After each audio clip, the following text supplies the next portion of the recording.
Hello, ladies and gentlemen, and welcome to Skullgirls. Yeah, I already fucked it up. Hello, ladies and gentlemen, and welcome to Skullgirls Be Gr8. This is the audio test. We will be starting soon. Please let me know if any of the commentators this week are a little too loud or a little too quiet. We want all of us to be about equally as loud, and the game should be just barely audible. If there are any recommendations that you would like to provide, please feel free to do so. We want the stream to be just perfect for you. How are you doing today, Hydra? Right, you're here right at the beginning, as always. Boggle Doggo shows up. How's it going, man? Good to see you here. It's me, sand under the table. Sands under the table?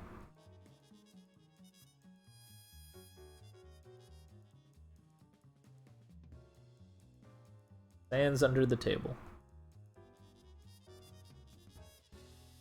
Me, I'm doing all right. I'm kind of sad because like I hang out with Sam and Penny a lot usually.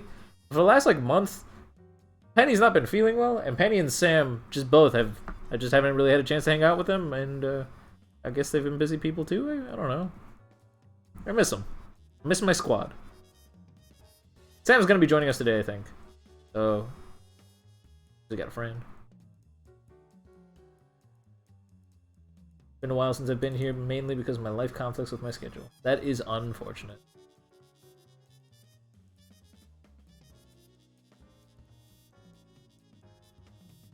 I'm kind of upset that nobody's made the the fade haircut joke yet, where it's like, oh, I don't feel so good, and then a part of their hair just disappears, and then they get the fade haircut, like that generic haircut that everybody's doing these days.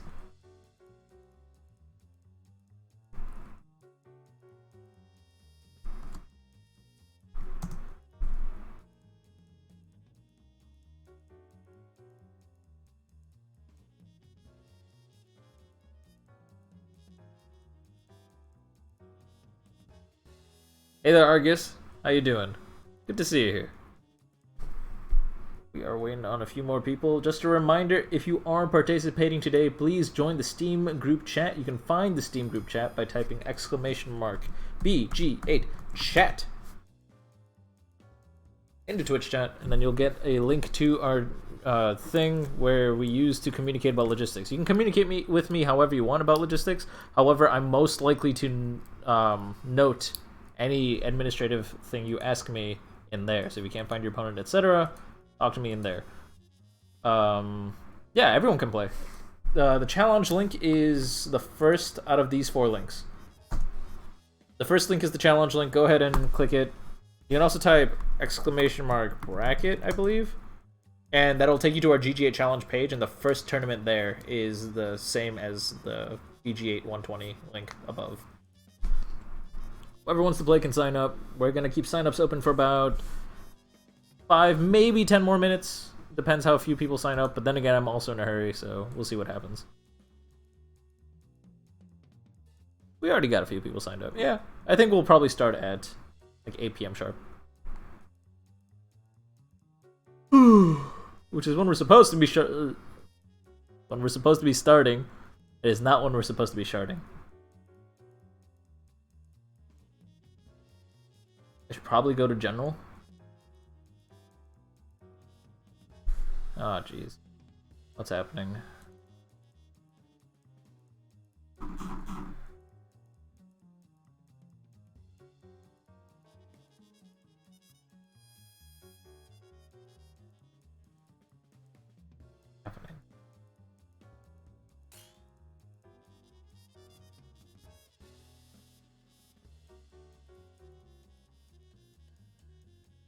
God.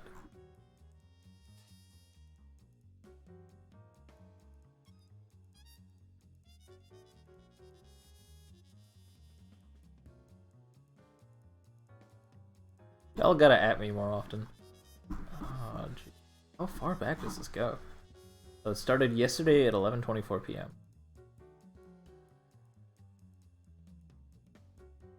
What it looks like. Big band for big band.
I'll worry about this later.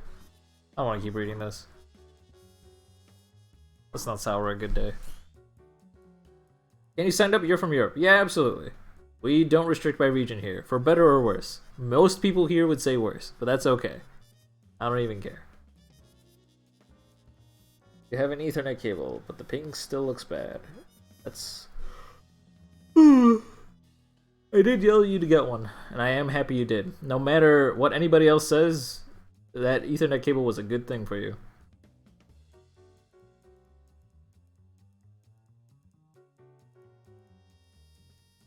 Pings does still look a little bit rough. Just make sure you're setting your GGPO settings appropriately, and you should be.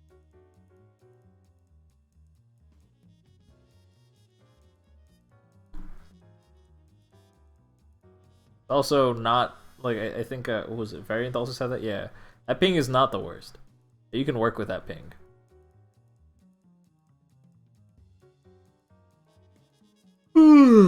Hey there, Quigley. Good to see you here.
Hey, sure. No, you're not late. I spaced out. I was gonna start at 8 p.m. Sharp, but there's silliness happening somewhere, so I decided to get distracted.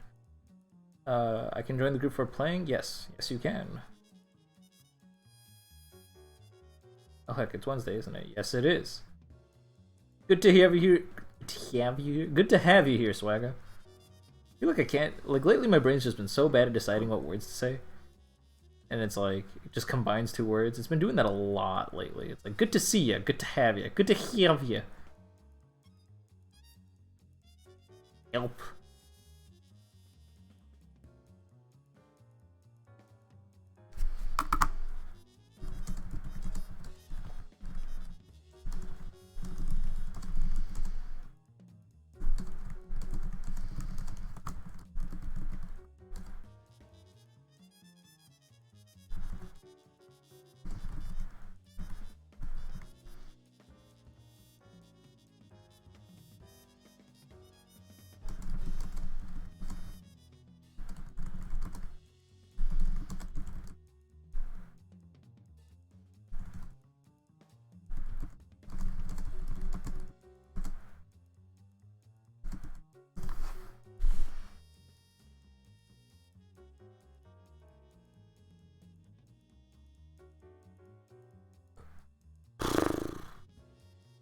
You're back. Did you miss anything?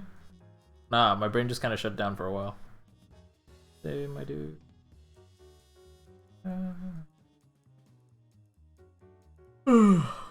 Hey there, V. Good to see you here. Varianta's here. Nice to see you. We good to get started? Probably.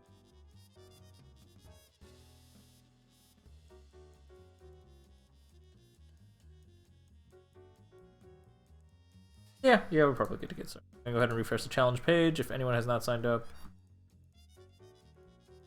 Ershar is here. Not signed up. You have not signed up, Sam?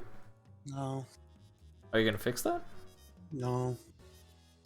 Good call. Gonna go ahead and process the check-in results and then randomize the seating. And then we're gonna get started, Sam. You made it right on time. How you doing? Nah. Shit. What is it, the angst solstice? No, I'm just up. I woke up like what was it? Let me check because I messaged Penny like when I woke up. Alright. I messaged. Hey Variant, are you playing today? Because you didn't check in. I'll continue. I messaged her half an hour ago, so I woke up half an hour ago. Ah. So I did. But I never got out of bed. Is she still resting in pieces? I don't know. She never said anything to me. Is she even online? I don't think I've... She is. She is now. I think she was away eating dinner because she was online and I messaged her and then she went away and now she's back online again. I guess so the timeline lines up. Yeah. We are not chronologically confused. I mean, for the most part. Yeah, there we go. Be great. Variant. Come on, man. At Variant. Are you playing today? You didn't check. Before I join you in Skullgirls, I have to cast a spell. What kind of spell? Lay Overdrive spell. The Lay Overdrive spell. I don't even know what that does. It increases my profits by 1.22%. Your profits? Oh my god. But Sam, did you know that we're a non-profit stream? All donations and subscription money go straight back to the players as by funding and increasing the prize pool at the end of the month tournament, which happens on the 4th Wednesday of every month. Wow. I too can donate to the stream knowing that my money is going somewhere really good. It's like those like the Blue Apron commercials where it's like, my favorite part is going home and knowing that I can feel like a master chef by whipping up a meal with great ease. Wait, there's money that goes towards Get Great? Yeah, any subscription... Well, there is no money that goes towards us, per se. We're a non-profit stream. All subscription money and all bits that are sent towards us go straight towards increasing the prize pool tournament. Or the prize pool for the prize pool tournament. Yeah. Hello, Penny. Penny! I'm here, very much alive. Yay! I'm not dying. No. Yay! And not a liar. Yay! I never tell the truth. Wait, Wait, no. I never tell. Oh, alright. Got Methods here. Hey there, Methods. Good to see you here. That's Variant. Alright, so Variant is here. I'm gonna assume that means that they are... Oops, I didn't see the button, but yes, blah, blah. Get to press the button. Can you get shoved in? Yes, you can. Yes, you can, my good dude. Dude. Alright, so like... fuck it. I'm not gonna start this conversation here. Good.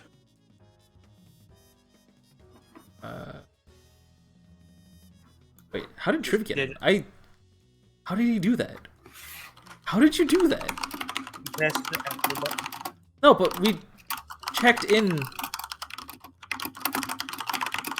How did you do that? We like finalized the check-ins like 5 minutes ago, and then I just like, Triv just suddenly appeared in the list. I'm like, what? How'd you do that? Whatever. Maybe he clicked it just as you entered, just as you locked it in. I locked it in 5 minutes ago. He appeared right now. Maybe he did not. Oh no! Did you process the check-ins fully? Yeah, I think you're lying. that's fair. I'm not the only liar here. Wait, hold on. Wait, I'm not, wait, no, that's me. Hello. But is it not you? Is it like Hello, opposite day, liar. just like stack? Who knows the truth? The golden rock ball. Is there an entire round? I think I can make that. There's an entire round. Yes? Question mark? You're still here. That's good to know. Alright, cool. We're gonna go ahead and start the tournament. Seating has been shuffled. Remember, guys, the first 3 weeks of the month, seating is shuffled.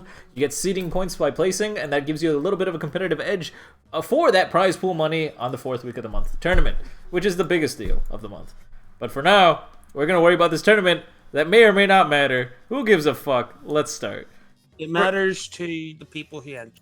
It matters. Well, the only thing that really matters is the SGC community and the 5 bits that Swagga donated. Is that 5 or 6? 5 bits that Swagga donated. Greatly appreciated, Swagga. Just a reminder, guys, we are a non-profit stream. All of that money goes straight towards funding and increasing the prize pool for the prize pool tournament. Thank you so much for your charity. The SGC greatly appreciates it. We fund the tournament free Hearthstone packs. And, Copies of Bad Rats, copies of Skullgirls from Humble Bundle, and Hearthstone packs. Hearthstone packs are ironically the most valuable part of it. For all 6 people who still play that game. And buying Star Wars Battlefront loot boxes.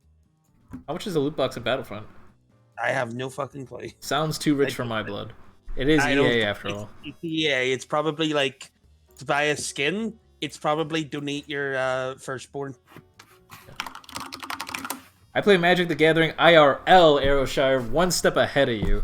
Yeah, Hearthstone had so much potential. And there were like a couple expansions where I'm like, oh damn, you're actually hitting that potential. And then they kind of exposed themselves as horrible. So do you. So, I'm going to Friday Night Magic this week? Question mark. These bits are gay. Thank you for the 300 gay bits. I greatly appreciate it. Thank you so much. Reminder, guys, you are a non-profit stream. All gay bits go straight towards funding and increasing the prize pool for the prize pool tournament, which is the 4th Wednesday of every month. The SGC appreciates your generosity and your support. Who the heck sent you gay bits? SNESJW. Ah. Swagga gave 5 more bits. I will do my spiel, but first thing is first. Round 1 has only 2 sets. So both of them are going to be on stream. Everyone who's playing in round 2, please sit tight. Round 1... Oh, wait. This is single elimination, isn't it? Why the hell is this single elimination? Wait, is it single one? Wait, what? E. No, it isn't. You're right. I'm going to fix it. No, Can I fix it? It needs to like. I think you need to undo check-ins. Yeah, I'm gonna reset 2-stage tournament, right? Wait, no. Single stage tournament. It's double eliminate. Yeah. Yay. We've only done 120 of these. It's not me. Wait, we're doing single LM this week? No, Oh. It never was single LM. You can't prove it. I'm so confused now. What if the real single limb is the friends we eliminated on the way? Can I be next? No. Oh. Bard. If anything, Penny, you will be the last to die a painful death. You are That's the forced to worst live punishment. and witness much gay in Ruby. Okay, that one's pretty alright, actually. I'm pretty alright with that one. You can donate them if you want. Yeah. What about non-gay bits? All bits are accepted here. I don't honestly care if they're gay or not. What about pansexual bits? Wait, so bits have not only sexuality. Do bits have gender and sexuality, or one or the other, or like how does this work? Have you ever heard the term like male bits and like female bits? Wait, I just like tabbed my brain out. What did I miss? Tabbed. How did we get here? The chat is debating on what sexuality of bits can be donated to the stream, and we accept all bits. We are a very welcoming community. Yeah.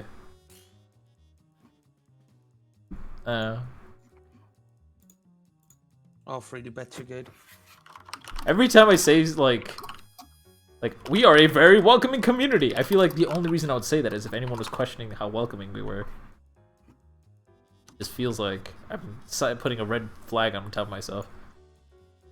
But I'm not putting a red flag on Variant versus Kretra, who I am waiting for, I think. You'll have to wait. You'll have to wait because they're still trying to join. I think. I don't know. I was trying to do a thing, and I didn't do the thing, so the thing is forgotten. Versus Kretra, followed by JW versus. Everyone in round 2, please sit tight. Variant is here, just waiting on Kretra. Is Kretra actually here? They signed up just moments ago. Oh yeah. Supposed to be single limb? No, it is not supposed to be single limb. Do not worry about that.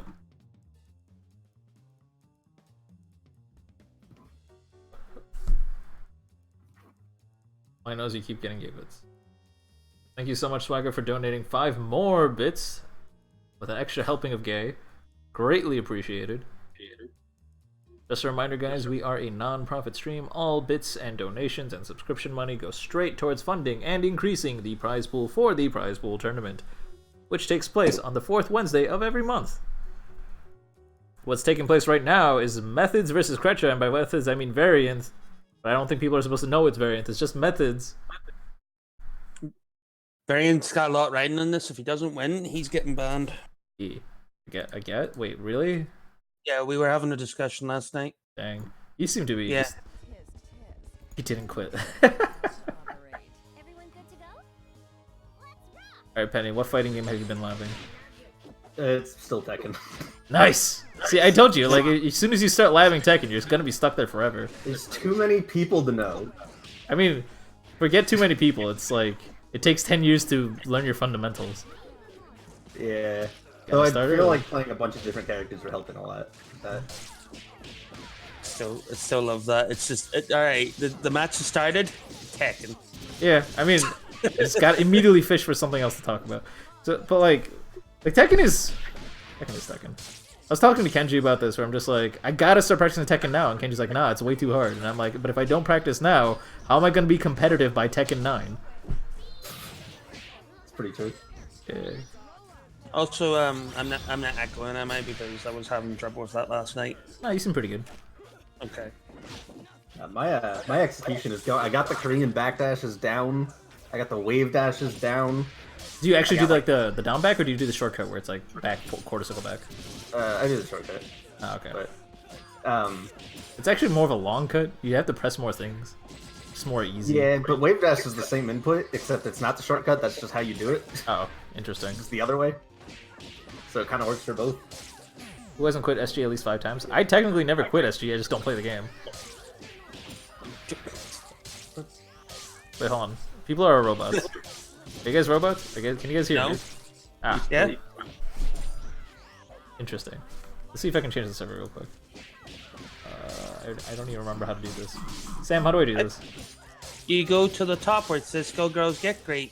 Yeah. And then you go to server settings. Okay. And then there's a button that changes US the server. East, we're making it central, which is further away from Sam, but I'm sure this will work out fine. Hello. It's fine. I'm a robot now. Are you really? Whoa. No, I'm not. Oh my god, the plot twists never end. Yeah, that's not how that works. I like... Wait, There's another name for the fake Korean backdash, isn't it? It's like a... I forget what it was. American. I was thinking it might be the American backdash. That sounds familiar from like Tekken 6. Because there was a specific, like, borderline slanderous way of describing the backdash being a worse version of the Korean backdash, which was just what you called it in Tekken 6, and I don't remember what it was.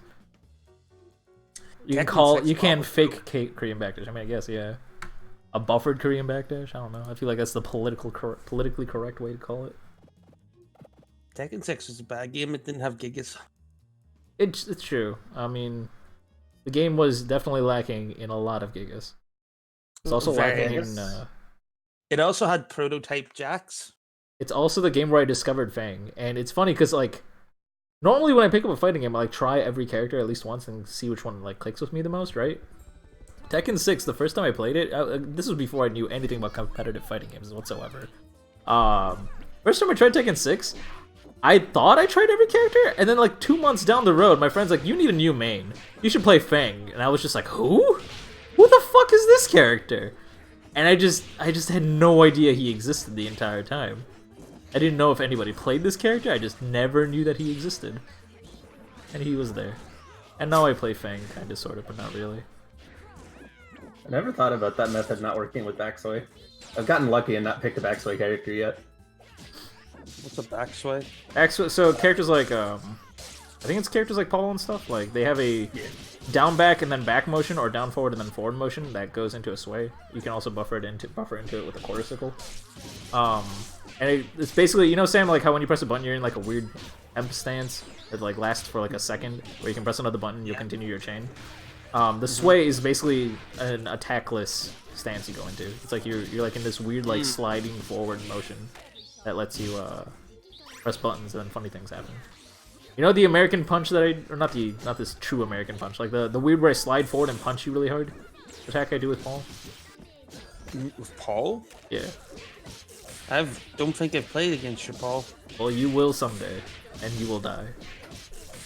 No. Oh, okay. Convincing. You better be convinced. I know more than 2 buttons on Gigas. You Korean. I thought I could Hwarang today. That was spooky. You played Hwarang? Yeah, I found a good one online, and there was shit. there was so many things happening. There's a lot of kicks. And I wrote a doc for Swaggo on that character, and I still had no idea what was happening. And you feel betrayed that you wrote a doc for Swag on that character because he can't use it. No, I don't feel betrayed. Swaggo's just not very good at things, so I expect it at this point. True. No, your doc was good, Swaggo. You're just bad. And Penny's also bad, but we're not discussing that. Yeah, I'm here, pretty right? bad. You say that, but like it's really obvious whenever I play you how much your spacing is improving between every single set. Albeit there's like a week or two between each set, but like your spacing is clearly just like oh shit, you know what the fuck I'm gonna do. This is a problem. Yeah, I'm doing it. I'm slowly but surely doing it. It's almost like Fairy has only 2 approach options. Kind of surely. No, there's nothing weird about a drag trap. Like if you're trying to like put gas down someone without a head, of course you put it on the non-head head. You know, it just makes sense. Everyone knows when you're decapitated, the soul of your head still stays there. The soul of your head. What if like the soul doesn't stay there? What if it goes to heaven, but the rest of your body hasn't yet? It's sitting there. Sam. Soul, the bonds that tie together the essence that consists of your soul, or is the consistency of your soul, is clearly. I don't know where I'm going with this. You use a butter knife to cut it. It's okay. Well, butter knives are Satan's gift to the world, so like, naturally that makes sense. They are, because like you go to cut like something like a cake or something, and you're just like looking for the sharp knife, and the only thing you've got ready right now is like a fucking butter knife. You try to use that, but then the cake just breaks apart because it's not actually cutting for it. You're actually mostly just mashing it with like a blunt instrument. Actually, I hate the cake that. breaks apart because it wasn't actually cake. It was hard candy. A very big hard candy. Crank? I don't know, Miss Sam. I don't know where I am anymore.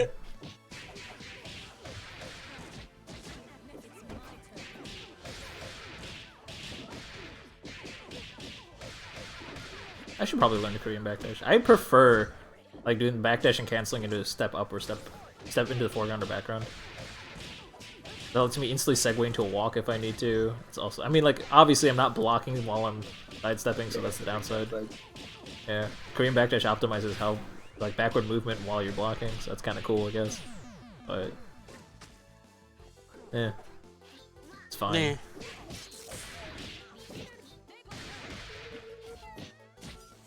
Catnap time. The Skullgirls happening. Yeah, I mean, approaching with a jumping medium punch, not really getting a hit confirm. Is getting straight hits, but not converting, I guess. That time it got blocked off.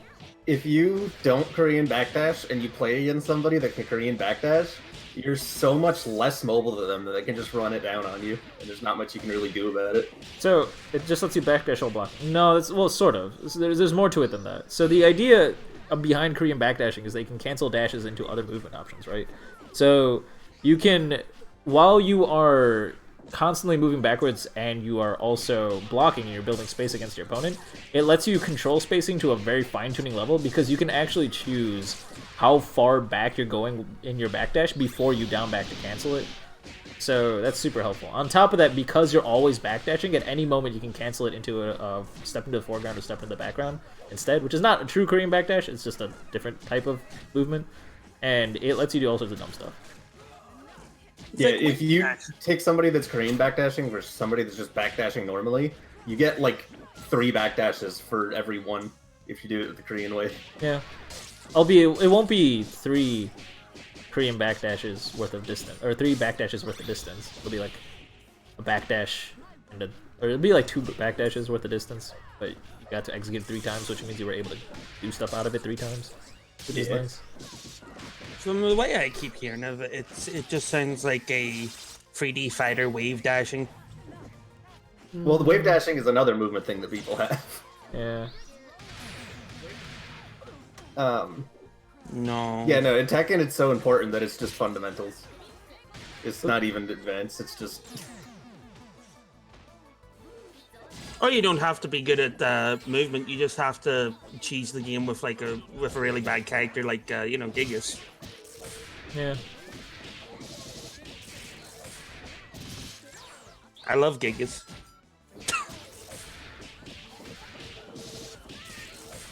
From what I've played of Tekken so far, execution, like combo execution wise, it's not really that bad unless you're playing like a Mishima or something.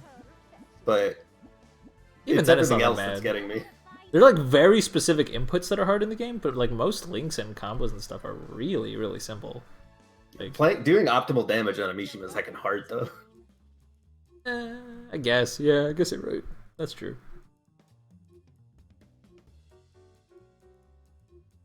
Yeah, forward. Yeah, so like the combos aren't all that bad. It's everything else that's getting me execution wise. Like doing, like you can have punishes that are like a 16 frame punish, but it's hard to do. So normally it's like an 18 frame punish because you're not doing it right. Because it's a weird input out of block, something like that. Yeah, taunt jet upper, that's also dumb. No, Crutcher's up 2-1. Everyone good to go? Crutcher's on match point! Aim to cover the space, bike guy is coming in, spooking you, stopping the approach. Wrestle was fishing for an air grab, tried to play a bit defensive afterwards. Didn't work out. Who have you been playing the most, Benny? Lot of Lily. Lot of Lily. He's pretty good. I haven't really seen anyone besides Nee play her, or was it Nee that played her? I forgot who played her in like 2018 Tekken Pro Tour. Like that was some impressive Lily, but like she's still really good, I think. She's fun as heck. Oh, okay. Yeah, she's mad fun. I've been playing more Chloe again because she was fun. I'm kind of just going back and like playing everybody that I played when I first started. Now that I kind of know what I'm doing better. Mm-hmm. But still haven't labbed any guy characters because heck that. Other than like the ones that Swaggo wanted me to make Doc Sword. And Murdoch. Like, Claudio, that guy was kind of cool. My problem is not like the buttons, the execution, or anything like that. My problem is like whenever I watch games, or especially if I watch my own games, like trying to figure out what I did wrong. There's a lot of times where I'm just like watching and I'm like, why did person ABC choose to do XYZ? Like even when I'm watching like top 8 games, I'm just like, oh, okay, cool, you managed to press the button and you managed to get away with it. What was the thought process that let you do that? How the fuck did you get away with pressing that button? Why didn't this person press jab there? Like, what were you threatening with? I don't fucking know. Your move list is 174 buttons. Even if you weren't threatening with something sometimes. At the low levels, nobody knows what they're doing. At the medium levels, people are starting to get like a concept. At the high levels, people know exactly what they're doing, and then at the extreme high level pro levels, nobody knows what they're doing. Yeah, I had a feeling this was... Which trumps all. So the low level players are actually the best players. I'm a god of Gigas. Nah, low level just does it. Medium level's got like strong fundamentals and stuff. High players know exactly that they shouldn't be doing what they're doing, but it's working anyway. I need to... I wish there were VOD reviews of like top 8s for Tekken. Like, I just want to know what the thought process behind what the hell happens is. I thought if I listened to English commentary, I'd get information. It's like, but Japanese... Not Japanese. English commentary on Tekken has been very uninformative. They occasionally tell me about slang I didn't originally know, like paneer and jailing. That's about it. Junkyard. Oh, I knew about jailing before. I didn't know Aris does that. Rip does that. Rip. I don't. Does Rip still do that? I should probably look into it. I didn't know Ares did like real top 8 stuff like that. Usually when I watch him, he's like half watching the game and mostly ripping on people in chat. Yeah, that's what I thought too.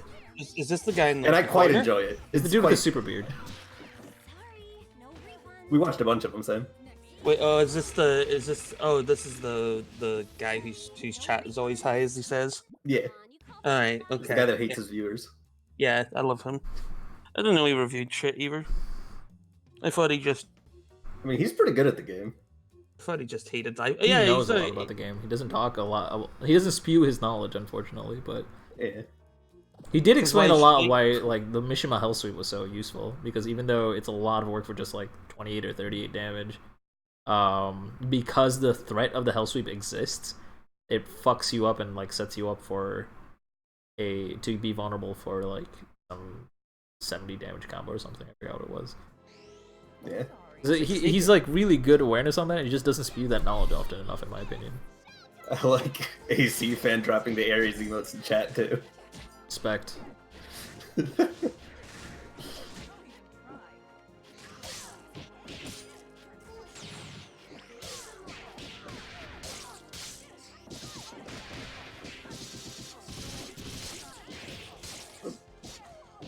Variant's timed up 2-2.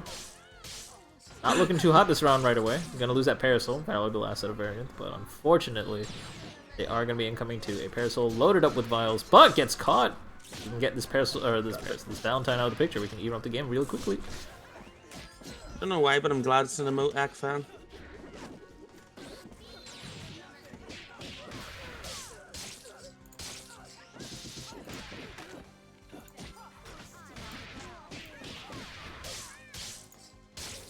And this has been your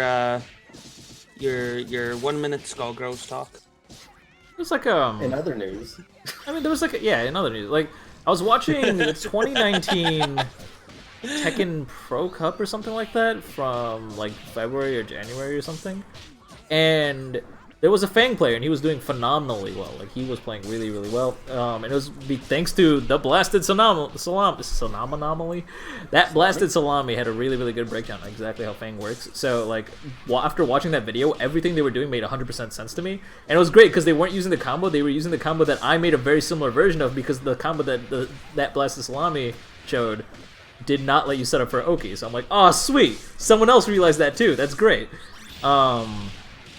Either way, like, they were doing things in neutral that just made no fucking sense. Like, for example, there was one point where the Fang threw out a magic 4 instead of just pressing jab. I'm like, they both hit high. The jab is faster. The magic 4 doesn't particularly cover any other option that the jab wouldn't in that matchup. I think it was him versus Jack 6. It was Fang versus Jack 6. Not Jack 6, Jack 7. Fang versus Jack 7. And I'm just like, why did he do it? Like, there's got to be a reason, right? If you're a professional at that level, there's probably a reason you press that magic 4. Why'd you do it? I'm feeling like it's a counter hit fishing. So, like, it's like it's 1 frame slower. What are you counter hit fishing for? Anything. Like, if you were counter hit fishing, you would do a down forward 1 instead. I mean, it's not a high, but it would cover a lot more options. I don't know how fast this down forward 1 is. Oh, counter hit reward, I guess. Yeah, magic 4s get full combos. That's true. So I guess just giving up that frame advantage in exchange for the opportunity to juggle. I guess. Yeah. They usually give good damage too, just because counter hit stuff. At least from the characters I've played, I don't know how normal that is. See, thank you. Well, thank you all of you who made this abundantly clear to me, because this did not hit me. Like, when I was watching the game. It makes so much more sense when somebody says it. But the commentary doesn't talk about it.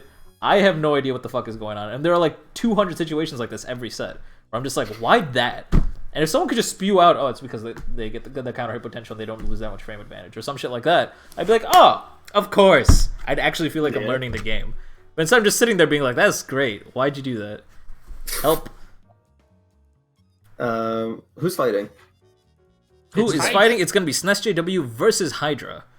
I actually was not paying attention to who won. I was too busy being angry. 3-2. It's 3-2 to who? I don't know the answer to everything, Craig. Sometimes you got to stand up on your own, just because. Sam, we all knew it was 3-2. It was 2-2 right before that. Yeah, I know, but I paid attention till not the end. Hey, Penny, you're great at paying attention. What happened? I'm gonna go look at the VOD. Alright, it's a race. The VOD versus Variant versus Kretro. Who the heck is gonna tell me first what happened? It's Hydra. Is it Hydra? Won. Yeah, Hydra won. Hydra The only reason I said it's Hydra is because his name is It's Hydra in the Twitch chat. It screwed me up. Won. Kretro won? Alright. Yeah. Okay. Kretro will be moving forward on winner's side. Variants, do not give up hope. You put up quite the fight. Be a little bit more warmed and protect your parasol just a little bit more, and you will pull through losers in no time. But sit tight for your opponent. It's going to be coming up in after round 2. Gonna go ahead and transition into SNESJW versus Hydra. The CCND, close call, not dead. In other news, The Legend of Bumbo came out. What is that? Oh, Bumbo! The Binding of Isaac prequel. Prequel? Bumbo make that. Yeah. Prequel. Is it even related to Binding of Isaac? Is it just the universe? Yes. Or? Okay. The gameplay's completely different. It's like Bejeweled, but with a roguelike Bejeweled. I mean, okay. Is there a Bejeweled that's not roguelike? You're right. But no, this has like stats and items and like a money system and all that junk too. And it's cool. Is your money the jewels? No, it's coin because Bumbo wants coin. Yeah, the big bad stole Bumbo's only coin, so he must go in and save his coin. Understandable. How is this related to Binding of Isaac? Because Bumbo's a character in Binding of Isaac. So yeah, the enemies and the art style and everything's the same, except for it's made out of cardboard. Okay. So it's just the universe that's carried over. It's not actually a sequel or a prequel. No, it's a prequel. I mean, chronologically, probably. It's claimed as a prequel to Binding of Isaac. So that means it's going to explain what happened in Binding of Isaac? It's going to be tied to the same story? I would be very surprised if it didn't do that. Yeah. Okay. Maybe anyway. maybe subtly because Edmund McMillan's like that with his Binding of Isaac sometimes. Are we talking about video games? Yeah, just not the right one. Talking about every video game except for this one. What I will say is that Isaac was really cool because when you first played Isaac's heckin' hard, and when you first played it and you died, it was like, okay, well it's because I suck. There's a lot of times in Bumbo where you're just like, well, I'm gonna die here because the board sucks, and there's not much I can do about that, and that kind of sucks. That sounds like strictly a downgrade. It's different. I'd probably rather be playing Isaac, but my up key on my keyboard doesn't work, so I can't. Oh. You want a new keyboard? Nah. Use a controller, you hack. My controller doesn't work either. Oh my god. Unless I use my stick, but that'd be awkward on... Use your stick and your keyboard and your controller. I played I don't know Cuphead how with you, my stick. I could maybe set it up, I don't know. I will say that the art style is much better than Isaac. It's so much better to look at. And Isaac was a Flash game. That's probably why. Yeah, but I mean, like, even compared to most other games that have come out recently, this thing's really...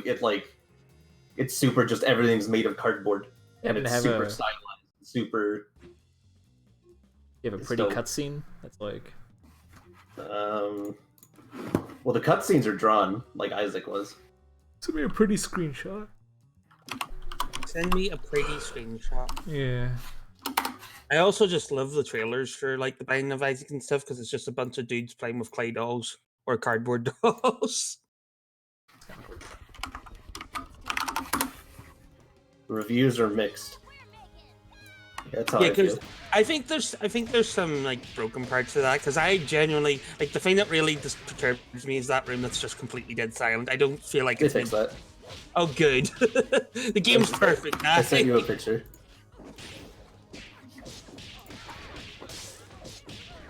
Huh. How do you compare the aesthetic to Paper Mario? I've never played or seen Paper Mario. No, can you send me what screenshot you sent them? Because I played a shit ton of Paper Mario. I just want to know like what it was he saw. Just aesthetically, how does it compare to Paper Mario? I feel like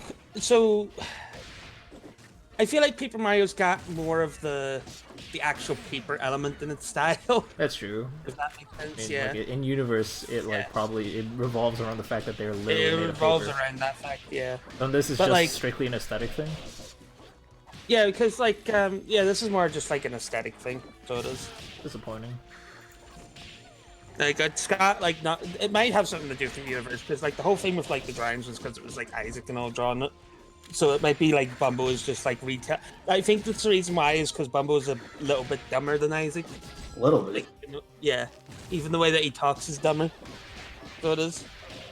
Because the solution to everything is bashing it. So it might be like him retelling the story through cardboard cutouts. Because he is talking, like whenever the cutscene's happening, instead of like the narrator to saying it, it's Bumbo talking to you. I see. That might be. He lives behind Isaac's house, that's the thing. Oh, does he? In the Yeah, he cardboard plays in the box? trash. Okay. But I think my biggest problem with the game is that you can't, if you close the game, you lose your run. There's no saving. Weird. That's Why dumb. would they do that? Well, to be fair, the original Binding of Isaac did do that, but they fixed that in the But that was a remake. Flash game, so it's like... Yeah, but they fixed that in the remake, so I don't know why they didn't keep that. I don't understand these things. It's like It means really. the hip and happening game, Death Stranding. Like one of the weirdest things about it is that it's a walking sim. Like you'd walk around a lot, which is whatever. Like I'm not even gonna get into like the quality of the game design at all right now because I've been literally writing an essay on this. Like I've just been taking notes while Amy plays the game or something. And the weirdest aspect about it is that Metal Gear Solid 4 had a Walkman. Like you could listen to audio. Not a Walkman, sorry, an iPod. Metal Gear Solid 5, when you're stealthing around, had a Walkman, which you can even take out the headphones for, so it would play it out loud, and you can use it to distract guards. It was amazing. It like tied into the universe really well, and let you listen to whatever song you wanted to while you were walking around and doing whatever, being slow. Because, you know, stealth is slow. Wait, you can take out the Walkman in Metal Gear Solid 5? I played that game for ages and never knew that. Yeah, that's the thing. What? It's pretty great. What? I just like clicked my arm. I'm Yeah. just like, what? I'm annoyed now. In Death Stranding, there's tons and tons of walking. There's tons and tons of just blank, silent roads. There is a soundtrack that you cannot listen to.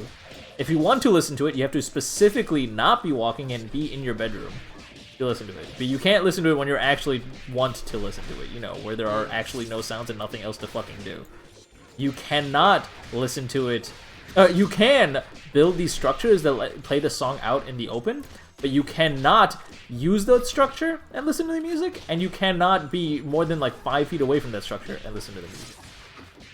They went out of their... This is not an oversight. They went out of their way to make sure a player would not be able to enjoy music while they were playing the game. I think... Isn't that like the whole point? It's about like losing hope or something like that? No, it's about building hope.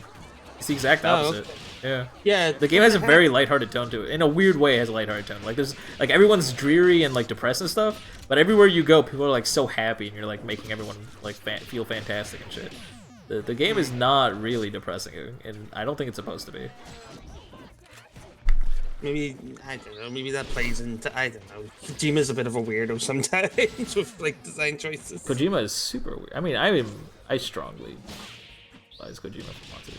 That's the point. At least he made the skulls sexy for some reason. MGSV? Yeah, the sniper ones. For some reason. The only female ones, yeah. That game is... I like the gameplay, but there's a lot of stuff that I sit there going, yeah, maybe that shouldn't be a thing. The core game loop is fantastic. I'm not getting into this. This is an hour and a half. No, I timed this. This is a 2.5 hour discussion. The core game loop is super, super fantastic. The rest of the game just sucks. The character design is ass. In fact, it's worse than ass. Like, the character design just makes me almost want to not play the game. I literally... Wait, what'd you say? Code Talker? I thought you'd like Code Talker. No. No? Okay, I'm surprised by bit. that, actually. I genuinely thought you'd like Code Talker. Because I was like, yeah, I could see why Crank wouldn't like all the other characters, but I could see Code Talker. I liked, Shahasalakala Ocelot. That's about it. Oh, Ocelot was good, yeah. Yeah, Ocelot was really, really fucking great. And even Venom Snake was pretty cool. Like, those two characters. But, like, I hated Quiet. I hated DD. Like there was so little of an attempt to make those characters appealing, and just strictly relied on their models existing, like the dog being cute and Quiet looking like a prostitute. It was infuriating. The enemies were so fucking boring. Besides, I mean, like, I don't know if Psycho Mantis counts as an enemy, but like it was really cool when they dropped Psycho Mantis. Like, that was awesome. Yeah. But like, they tried so hard to just make enemies only visually appealing and have no whatsoever resemblance on like fun or interesting or like likable or unlikable in a very specific way in any way at all. It was just so fucking lazy. I swear, if Quiet's backstory was that she used to be a prostitute and then lost her voice in a knife fight or something, like, that'd be fine. I would like that more than what they did with her. It was so fucking stupid. With the vocal parasites? She can just talk in another language. Yeah, I know. She could have just talked to Venom Snake in a different language, and someone would have been like, "Oh shit, get a translator quick." Yeah, because like I was replaying it, like, as I told you, I was like 100% because I just went out of my way to like say that, and I like got to that part again, and I was like, wait a minute, hold on, couldn't she have just talked like this normally then, and see if somebody could have translated it? Quiet's a dumb. It's really dumb. And it's also like Kojima, he went out of the way to like say, "Oh, you're gonna love this character" or whatever. Like, you're gonna feel bad for calling her just eye candy and shit. When the game goes out of its way for her to literally shove her butts and tits, straight into your face. There are multiple scenes where it just literally is in your face. I sometimes understand that for like when it's Snake doing it, because like they've done that with like every like Snake, because Snake is just a horn dog to some degree. This isn't but Snake, like, though. I know it's not Snake. That's the one issue I had with it. But like, I feel like they were just doing that because tradition for like all the snakes. But like, even whenever it did that for like the sniper like skulls, like it even shows you like just 1 second. Yeah, Hydra free one, by the way. Yeah, Hydra 131. SNES JW, do not give up hope. You can fight through on loser's side. Right now, on winner's side, the fighting begins for, let's see, the Boggle Doggo versus Avery and... Hey, Penny, who do you want to see? Who am I? What do you want to see? Fox. Alright. Foe/Fox versus Arrowshire.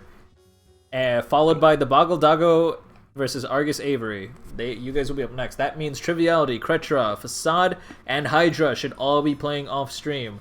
As for you guys in Losers Round 1, make sure you guys are paying attention for as soon as when your opponent is available. If you cannot get in touch with your opponent when your opponent is determined, please let me know as soon as possible. Please do not wait. We want to make sure the losers bracket is moving through as smoothly and as quickly as possible. But again, for now, we're going to get Foe versus Arrowshire, followed by Boggle Doggo versus Argus Avery. Alright, Sam, what were you saying? No, I was saying, like, even, like, in the... Even, like, whenever, like, they reveal, like, the skulls, like, sniper girls, it, like, as they're, like, unveiling, like, their cloaks and shit, it, like, it's clearly on their, like, their tits, so it's, like, their flesh and all is being shown, it's meant to be all, like, you can see their innards, that's hot, because it's centered on their boobs. It's like, oh, okay. I saw that, and I was like, hold on a second. Yeah. I don't even want to get into this game. Like, this game has been like, this was an even longer conversation than, the other one. I forgot what it was. Like this game is it's a thing. I don't want to get into it right now. I do not have the energy. No, you've got the energy. Not today. Oh.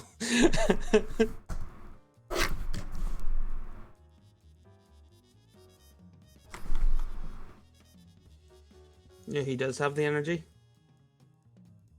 Penny? Yes. Penny has the energy. You've got power! Penny! Where is she? You fell asleep. She's muted, that's why. Okay. Arshar, waiting on you. Reach out to me? Wait, friend? Oh, you're good to go. Alright, cool. We don't... See, you say we foster new players, but new players foster us. I'm gonna get... I don't know what that means. Yeah. I just tried to be wholesome, that's all. I mean, AC Fan, you probably know this a lot better than a lot of other people, but like GG8 is a gateway for a lot of people into the SGC. There's a lot of people who, like, their first introduction to Skullgirls is through Be Gr8, or first introduction to the community, I should say. So yeah, a lot of people go through us, and a lot of people grow and improve. It's kind of cool. We have like a steady 10% of people like stick with Skullgirls. Not everyone sticks with Be Gr8, but like everyone roughly 10% of people that we get new stick to Skullgirls, and it's pretty awesome.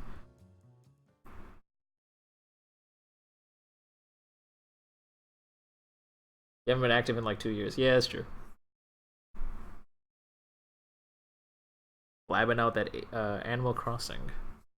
When's the Switch release? Is that March? I don't know. I want it to be released now. True. Yes, it was is like, my nanny was just like, what do you want for your birthday? And immediately went to Animal Crossing. That's not released. So I'm getting Luigi's Mansion free instead. Standing hard punch, get that counter hit. Hit him low. This is a lot of Bayo, a lot of manly muscles happening. What's your opinion on manly muscles? There's something I really didn't see the appeal of until like kind of recently. But like back muscles, when it's really toned, they're pretty cool. Yeah. Regardless of manliness or not. It's just like toned backs are very intimidating. I like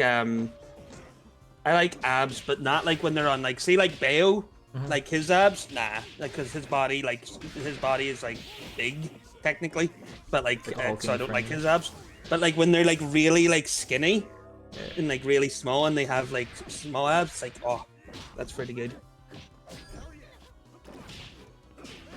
Like if Bella had, I don't know if Bella does because I don't think they really show it, but like if Bella had abs, I'd be like yeah.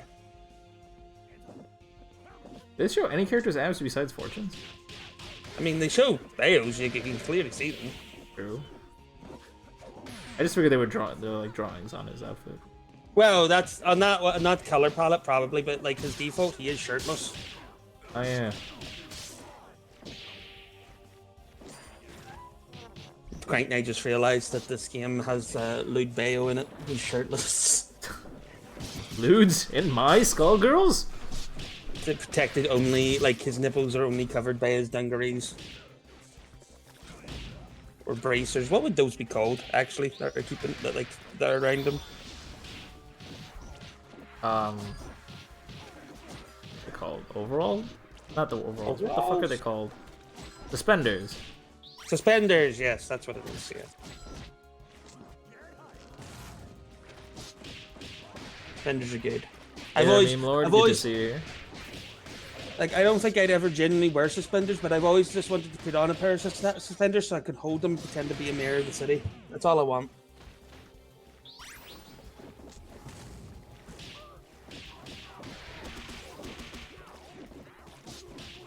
That low counter hit. Out for that burst bait. Green sparks. Bale's already pressing buttons, trying to get out of there as soon as possible. That DHC won't do jack. I actually don't know who's plus. We get the counter hit on Aeroshar's band. Bo looking strong right now. Just needs to get a clean touch on that Beowulf. I think Aeroshar could have just blocked there. Chip. Yeah, there we go. Should have just blocked? Just block's not in this game. Should have just blocked. Oh, you mean, oh, yes.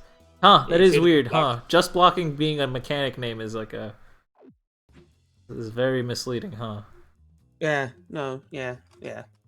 Wait, Penny left. Why? Penny! She didn't leave. She's in the call. Yeah, but she's not in the lobby.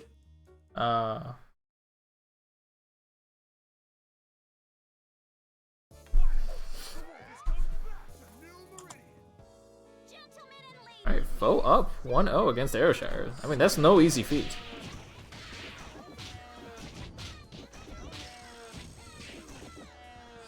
Get that peacock pressure going on. Yeah, Aeroshire switching to the classic peacock team. Don't have a ban on this one. Do you like bullet hells? And why are you playing this game?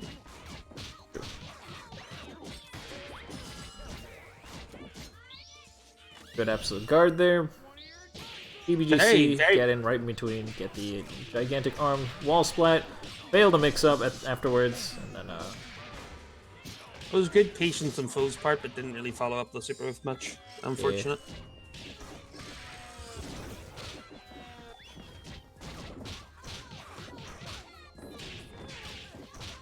No ho ho. I was trying that new Battlegrounds mode with Swagger last night for Hearthstone. I have no idea. And what like, that is. it's basically the like the what do you call it? The auto chess for Hearthstone. They're making a new game mode for it. Oh, that's cool. It's actually dope. Like it's the only one where like because like I haven't played the other ones enough to like know this yet, but like it's the only one where I can like immediately go, hey, I know why I lost or why I won, because like it's clearly like the stats are clearly easy to see because of Hearthstone. Give me 1 second. Kretro, if you are here, please make sure you reach out to your opponent. Triviality is looking for you. Alright, cool. You guys found each other. Go off. Alright, no, but like your opponent? it's... Yeah, it is. Sorry? Okay. Yeah, I was just double checking something. Go ahead. Okay. Yeah, no, so yeah, so it's like easy to see and all that, but we were trying that, and like the only thing like right now that like is like a bit iffy is like you can't see your opponent's board, so you can't like get ready for it. But it is in beta, so maybe they'll fix that. But like I was like talking with Swagger like this, and it was just like he was like, "Oh, you're gonna be surprised when you see my board if we ever fight." And I was like, "Well, you already know my board, because like every time I summon something, I have to say they're lying." Like I'm addicted to like hearing battle, like hearing their like voice lines and everything. So like I always mimic them and everything, so they know exactly what I've got in my board. Is it supposed to be a secret? No, it's not supposed to be a secret at the same time. I feel like it, because like most games would like let you see your opponent's boards. I think like Hearthstone hasn't figured out how to like show that yet. Honestly, because of the way their system's made, but it's also still in beta. So am I misremembering something? Because in Hearthstone, you always saw your opponent's board. Oh no, not like that. I meant like So how it works is when you're buying units and everything, you're in Bob's Tavern and it's like on the opponent's side, and you buy minions from them. And then, like, whenever the timer runs out, it then gives you your opponent and shows you their board. What I mean is, like, you can't prep it before you start fighting your opponent. Not quite sure what that means. I suppose you haven't played Auto Battlers really that much before? Nope. Okay, fair enough. But let me tell you, voice lines, like, as much as, like, you, like, don't like Hearthstone's design, voice lines, pretty top tier. I still these days say, "Put your faith in the light."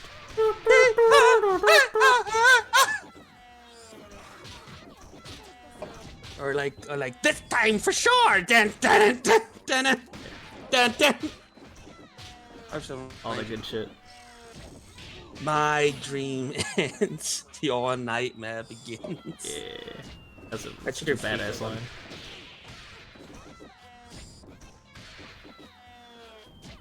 I don't make mistakes, I bury them.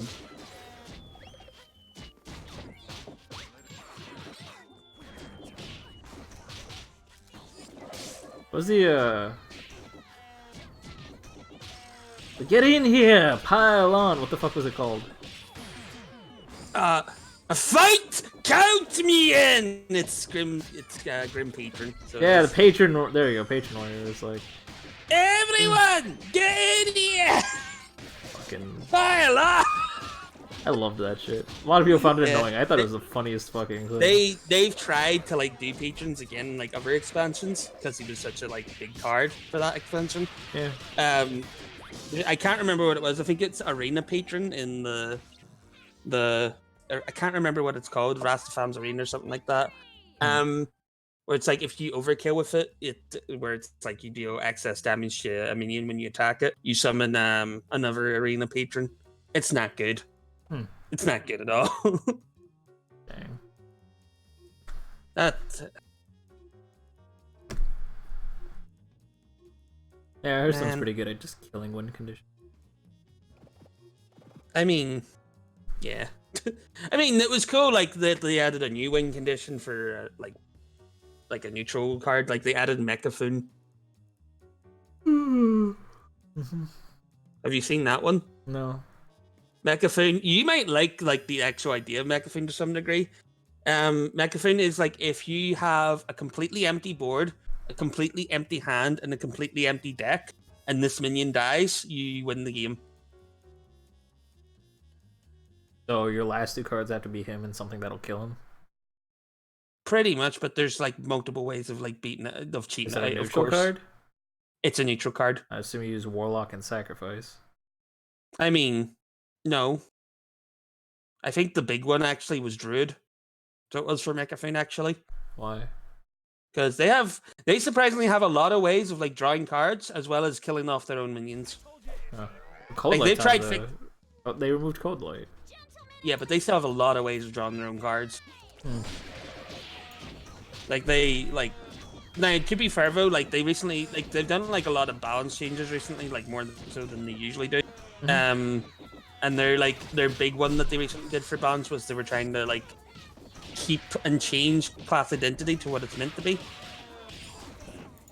So like they removed like burst and stuff from like Warlock and everything because they feel like Warlocks aren't meant to be burst, they're meant to be like sacrificing health for like big minions who are meant to do the damage. Nah, yeah, and like killing themselves by killing off their own minions, not like killing their opponent in one turn. Which they've been able to do with recent expansions. So it's dope that they're trying to like go back to like the old like Hearthstone of like keeping the flavor of the classes, but yeah. I honestly think they should have abandoned that idea very quickly.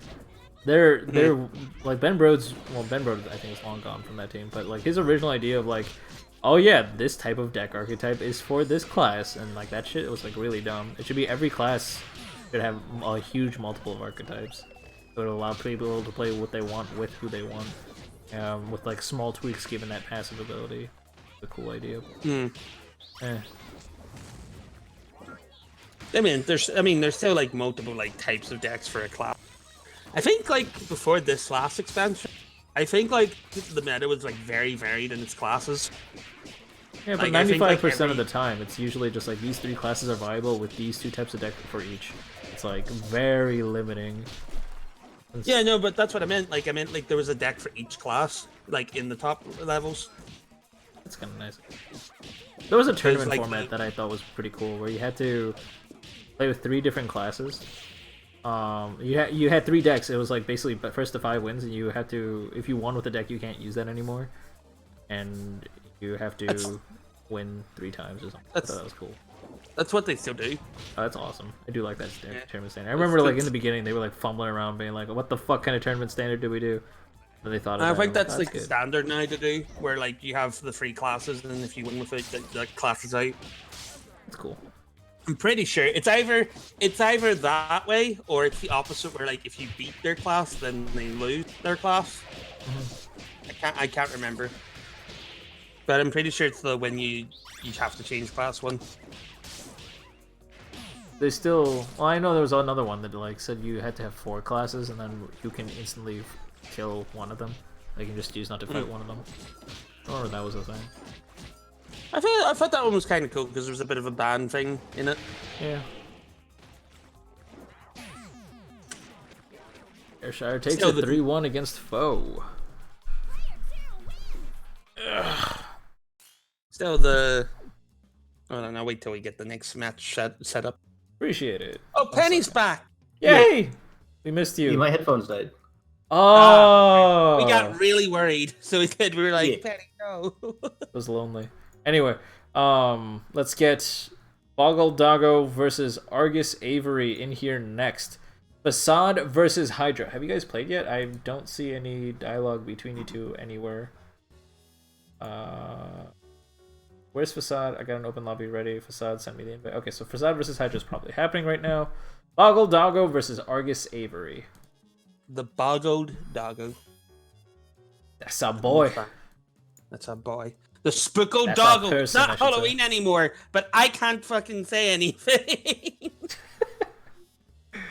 Damn, Sam, is this your cousin? Yeah, this is my cousin from Pennsylvania. I don't know. Nailed it. Got him. They have your level of ping, so like might be from your back door, honestly. Legend of Legend of the Spooker Doggo. Yes. Mess with the oboe, you got to go. Gentlemen and ladies, it's showtime! What's your opinion of Hearthstone, Penny? The game sucks. Damn, how things have changed. I mean, not really, actually. You kind of loved playing it, but still knew it sucked. Yeah, pretty much. Remember when adventures used to be free? They were? Yeah. Well, the newer ones they did, and then they were like, "We're paying. You have to pay for them again." They don't know what the fuck they're doing. Yeah. I still love the logic of like Blizzard, where they're just like, "Wow, everybody else is doing like an auto battler. We can make an auto battler. We have Heroes of the Storm," and some good like Jerry or something in the corner is just like, "No, use Hearthstone." Well, the thing is, they made the first auto battler like before it went viral. Like they made the weird auto chest thing as a part of that weird adventure thing. This is way before any of the other auto chests. Weird adventure thing? What are you talking about? Remember the card where you put down the chess pieces as cards and then they automatically attack each other? Here's the chest box comparison. Yeah, like that's what really kicked off the whole auto chess idea. It was just blatantly stolen from that. It's just I find it strange that Hearthstone is making a auto chess that is not that, considering that's what started auto chess. It is actually, basically. They, like, automatically attack each other, so they do. Okay. And everything. Still somewhere. You just have to, it's just got, like, minion mechanics in it. Strange. Where, like, you can get, like, Murdoch's energies and everything going, you can get demon synergies, beast synergies, all that stuff. Like, there's actual clans and stuff. It's actually a ton of fun. Also, Penny, last night we figured out you can play with friends, but only with one person. That's lame. Yeah, because it's like, as soon as, like, I invited Swag and he joined, it just instantly started looking for a match. There's no, like, lobby or anything. Yeah, right. Which is weird.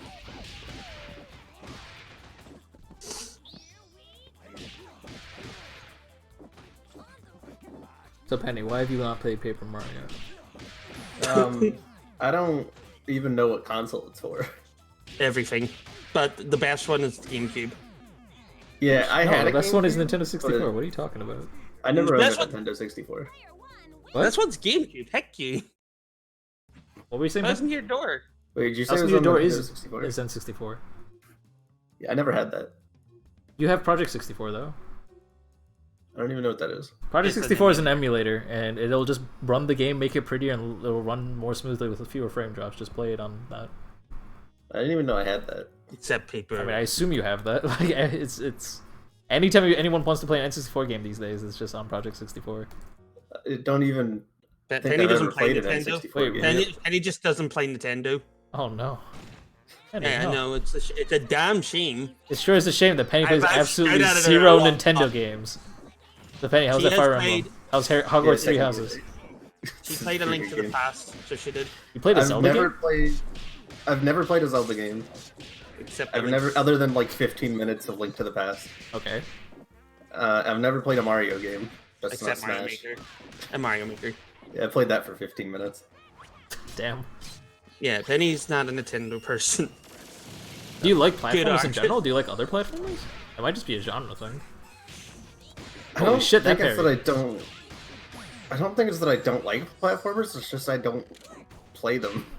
Fair. I mean, if you like really, really fun movement mechanics and just like want to go off, go like play Odyssey. You have a Switch. Go hard. Yeah. And the move mechanics I mean, are like, really good, so they are. Use a the lot only of... platformer I've ever actually played is Hollow Knight, and I had to stop playing that because my pad stopped working.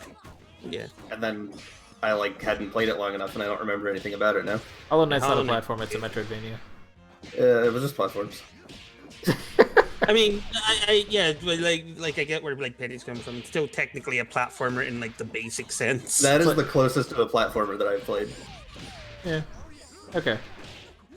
Normally in a platformer, the idea is that you have all your movement options right from the beginning, and it's the platforms that change to give you a different challenge or experience as you progress in the game.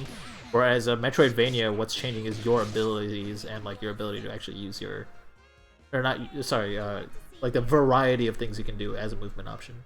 It's like the opposite end of the spectrum. So the platforms don't change, your options change in a Metroidvania. In a platformer, your options stay the same, but the platforms change.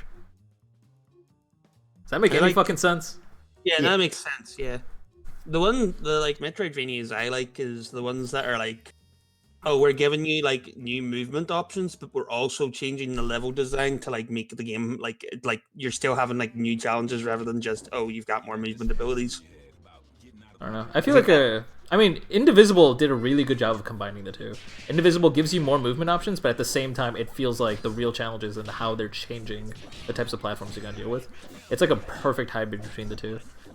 One that I like is actually like one that the Penny got me for my birthday. It's Blasphemous.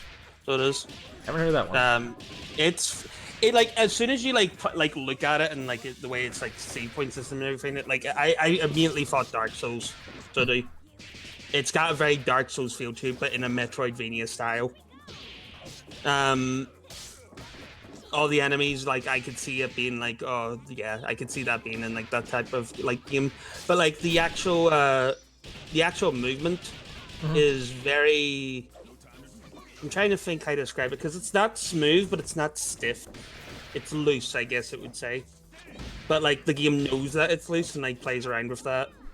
Like it like gives you like new movement options, but then it's like, oh, but now there's wind in the area that like your movement option can actually hinder you if you don't know how to use it right.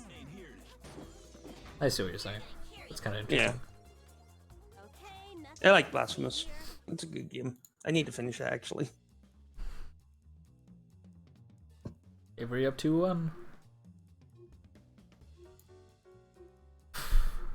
Do you think, Penny, that the fuck was the game called? The Binding of Isaac wannabe game. That aesthetic would be something. What is it called? Legend of Bumbo. Would you think Legend of Bumbo would be something that SCP can borrow from? SCP. Yeah, SCP. SEP. SEP. September. Oh. Oh. Yeah. Yeah, probably. You also need to play Paper Mario. Yeah. Stream it. No. Also. Yeah. Also, Crank. Like, what are you saying? Like, do you prefer like the original Paper Mario to 1000 Year Door? I thought 1000 Year Door was. No, it's the GameCube. It's on the Nintendo 64. It can't be. I played it on. No, it's Paper Mario was on the Nintendo 64. 1000 Year Door was game. Super Paper Mario, which was like the platformer one, was on the Wii. Like, there's been one for every console. Shit, it is. I know this because I played the shit out of it, and I actually, like, a few years ago, I introduced my cousin to it because she liked Undertale, and I was like, I'm like very surprised. Not my cousin, my sister, because I'm very surprised because my sister does not have like a lot of patience usually, but it seems like her favorite genre is RPG. Interesting. And like grinding and everything she really likes. So I showed her Paper Mario 1000 Year Door, and she like tried to clear as much of that as she could. She didn't 100% it, but she wanted to do as much as she could. And she ended up completing it and actually playing through the whole thing, which I was very surprised about. Is 1000 Year Door the one with the 7 stars or no? That's the one with the 7 crystal stars. Paper Mario is the one with like the 7 stars where like they're like Bowser stole the star rod. That shit? Yeah, Bowser stole the star rod. I'm the I old do man like that star. One. I don't. I like that one more than 1000 Year Door. Yeah, but that is not my favorite Paper Mario. My actual favorite Paper Mario, people would stab me if I confess. No, to don't say it because if it's Super Paper Mario, I can see why. It's the one for the Wii. Yeah. Yeah, it's a good game. Don't get me wrong. I think it's really well done. I think it is the best Paper Mario, except for the plot. The storyline is actually good. It's just there's too much. Just get rid of it. Yeah, no, there was definitely too much like tiny bits in that plot, but like there's a 15-minute cutscene before you can start the game, Sam. It's too much is like an understatement. Yeah, there's too much, but like I enjoyed the plot line with I can't remember her name off the top of my head because I haven't played that one for some more. Wait, what was the final score? Was it Argus Avery 3 one? Yes. Take your word for it. I'll wait, by the way, till we get the next matches going. Speaking of next matches, it's going to be Triviality versus Ayrshire, followed by Facade versus Argus Avery. On loser's side, Boggle Doggo, Variant, Kretra, Foe, Hydra. Make sure you guys are playing your matches. If you cannot find your opponent, please reach out to me as soon as possible. We want to make sure losers is like powering through. You guys only got 3 more sets before we're gonna try and get you guys on stream. I want to get losers round 4 and onward on stream. So that means, please, Boggle Doggo, Variant, Hydra, Kretra, Foe. Play your sets fast. Meanwhile, Triviality versus Ayrshire. Go ahead and get on stream. I think Triv usually likes it if I send him an invite directly, so give me 1 second. Also, SNES Stage W, we're talking about Paper Mario and stuff, just in general. I'm trying to think. We're talking about anything that's not Skullgirls, basically. The only time I've chimed in is like when I was like, holy shit, that was a nice parry. Yeah. As we've said before, it's a podcast with Skullgirls in the background when it's us free. Yep. No, but like, I really like the storyline between like the butterfly and Count Black. That was cute. But yeah, it was cute. No, again, the story was great. It's just Paper Mario. So fucking much. So fucking much. I really like that you can't climb ladders as Bowser because he's got little T-Rex arms. And if you try to like climb a ladder, he like waves his hands and he's just like he has like a little tiny text box that's really hard to read that just says I can't. There's like I mean, I feel like that's like it's like trying to not pay homage to, but like trying to start leaning into how like the Superstar games kind of work, like the Super Mario Brothers. What's Mario it and called? Luigi. Yeah, the Mario and Luigi games. Because like that had happened all the time where the brothers could do completely different things. I thought that was kind of cool. We're about to see a punch move fest, aren't we? And at least combo from one punch move to the next. At least be good at the game, come on. Yeah, honestly. Honestly. That was exciting.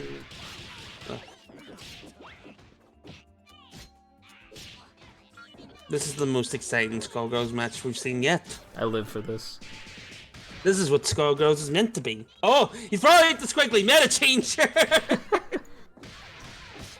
So instead of punch move, you guys are gonna use Silver Cord at neutral, right? Or maybe Liver Mortis? No? No, just level 3? Alright. Just raw level 3. That's fine too.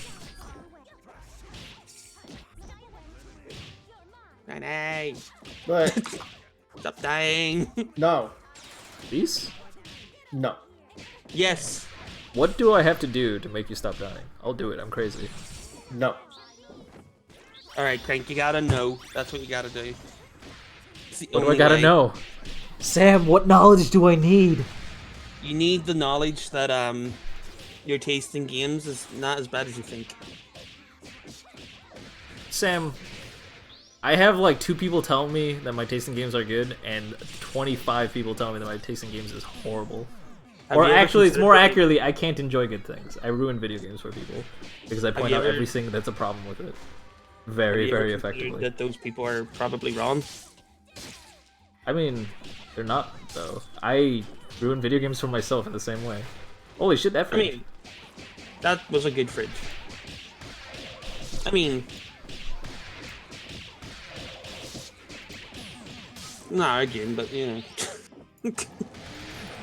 Very insane. Should you just advance to Hydra? What do you mean? Boggle Dog, or Boggle Dog, BRB if you're... After eating stuff, I might not make it. Yeah, I'm gonna have to go ahead and move. We'll give it. When did you say this? This is 9:17.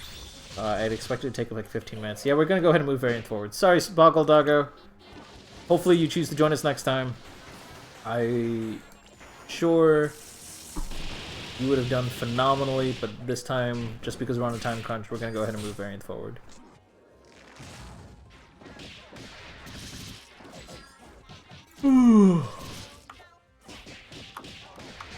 Also, I don't recommend Project 64 for Penny to play Mario 64. Variant, go ahead and play Hydra. And I mean, I guess you can play the Wii Paper Mario. No, I mean, like, I recommend the Mario. I recommend Paper Mario, but not use Project 64 because I tried Mario 64 there first to see, like, oh, I want to buy it on like the Wii because, you know, I like to try the game first. Yeah. And I did buy it on the Wii, and I completed the game there because, like, whenever I tried it, it got to like the very start where like, oh, you have to talk to the star people and like find out what's actually going on. And you're talking about Paper Mario? Yeah, the original. Yeah, Project 64 has this problem where Paper Mario freezes. And it just broke. It doesn't. Well, yeah, it like breaks and it crashes and closes whenever you get to the part where you're supposed to climb the mountain and talk to the stars. Yeah. There's a way around it. There's like I forgot how you do it, but like someone found a way to fix that. Yeah. But Project 64, I mean, if you don't have a choice, then Project 64 is still the best emulator. No competing emulator for Nintendo 64 games. There is, yeah, I guess so. No, there are, but they're bad. There's one I use for Ocarina of Time, and it's randomizer. Because it runs it better, so it does. Well, I mean, wait, the randomizer? Randomizer should have its own emulator, should it? I thought it just randomly generates a ROM for you. No, it doesn't have its own emulator, but I use an emulator for it because it runs it better. Oh, that's what you mean. Yeah, okay. Yeah. Can't remember what it is off the top of my head, Phil. It's not that we haven't figured it out. SJW is just it can't be done. Console hardware is stable and constant all the way through. That's always going to be true universally. Emulating it is tough. That's why only a few PS3s can play PS2 games, because emulating it is tough, frankly speaking. It's like really, really tough. When people made the Super Nintendo extension that let you play Game Boy Color games on it, was it Game Boy games? Was it Game Boy Color or Game Boy Pocket games? Either one. Like Game Boy Color. Yeah, so it's like the SNES little extension thing that let you play those games. They had to test it on every single game on the NES library to make sure it worked as expected. Super Game Boy, thank you SNES JW, that's what it's called. It's like... There's a lot of jank stuff that they're not fixing, but there's a lot of jank that just can't go away. That's just the problem with emulation. Like, using a filter for how hardware is being processed is just near impossible. I mean, like, the thing is as well, like, what do you call it?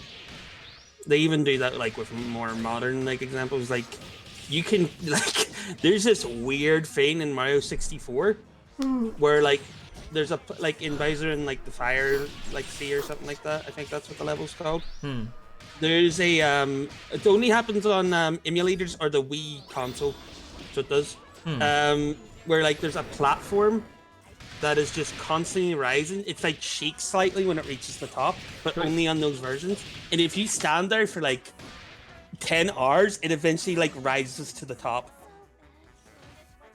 It just slowly goes up, really, really slowly, but only on those versions. That is fascinating. What is also fascinating is what the fuck happened there with Squiggly's level 3. How did it do that? It just went, it like curved off the screen, came back like it's supposed to, and then went straight up and then straight back down again. Okay, that's it. I'm doing a social experiment. What social experiment are you doing? Let's see what happens. Yeah, so it only works on that, so even they have to emulate the game badly. Yeah, it's interesting. Emulation is never smooth. I still recommend just buying the games off like the actual consoles and stuff, because you're guaranteed it'll work and everything usually. No, that's not even true. For example, Red Alert for the PlayStation 1, it's recommended that you play on, what's it called?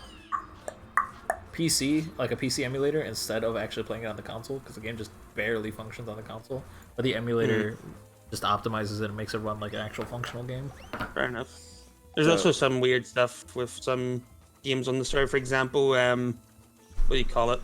Like you can buy like the Mario Tennis for like Game Boy on like the Wii, on the, I think it's the Switch, or it was the Wii U store, one of the two.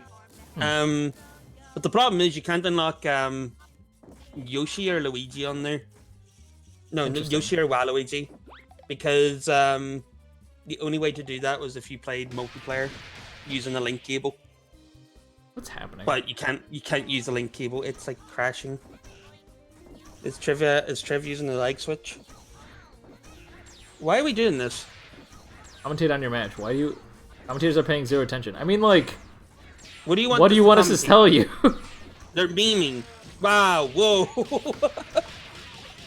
What do you want us to do? We're paying a lot of attention. There's like literally nothing to do. Yeah, get to Grand Finals and I'll commentate. That's my deal with you guys.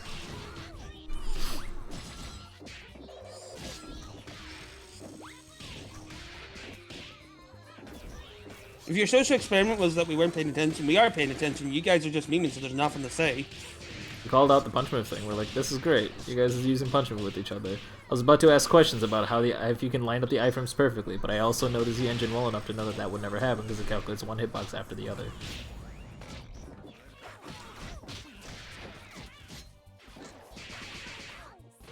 What? No, they were memeing since the first match. They start off with both people just constantly using punch move against each other. Yeah, they were just we are paying attention. Like, we have been watching. Just what do you want us to say? Anyways, what the fuck were we just talking about?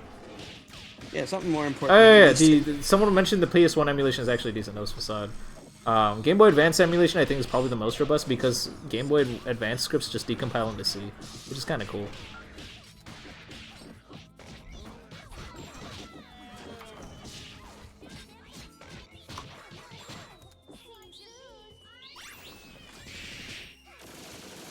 Oh god, the what do you call it? Yeah, aim drop got eaten there. Thought he would have been blocking. Punch move. Just punch move. Very exciting match to commentate, I must say. Right. Oh yeah, definitely exciting. Screw the sass. Like, I don't have any desire to be sarcastic or satirical. Mm.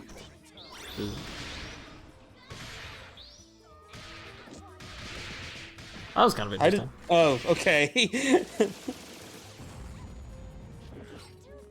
Actually, I just went because timeout.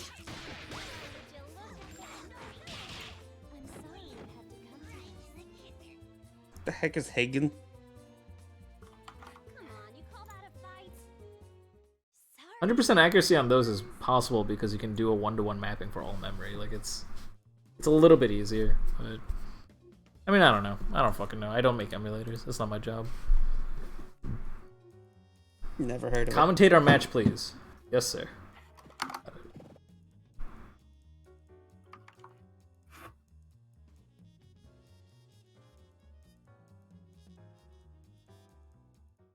Alright, I'm gonna try commentating for a while. Okay. Crowd demands it. Let's do this in one. I think I only saw Triv and Aeroshire command. Alright, round start, we're seeing Triviality backdash out of there. Try to just space things out. Throw out an Avery there, but unfortunately for him, Aeroshire was not chasing at all, was just setting up his zoning right away, did not follow suit. Kinda had a read on Triviality's round start. Goes for a burst space setup, does get Triviality to pop, which is exactly what Airshire wanted because it does give him a lot of distance against his opponent on the screen and keeps Triviality in the corner. Triviality uses the opportunity to switch into Squiggly, of course, and try to close the distance, and succeeds. Now, between the pressure, Airshire is trying to find gaps to escape. Uses Dragon Bite, lock down that Squiggly. Good assist call from Airshire's side. Go ahead and use a Beam Super at neutral, trying to stuff any sort of zoning attempt. Does catch Airshire, not able to really do much after, didn't have heads ready. Could have shot out the Kitten Meowscles and done the thing.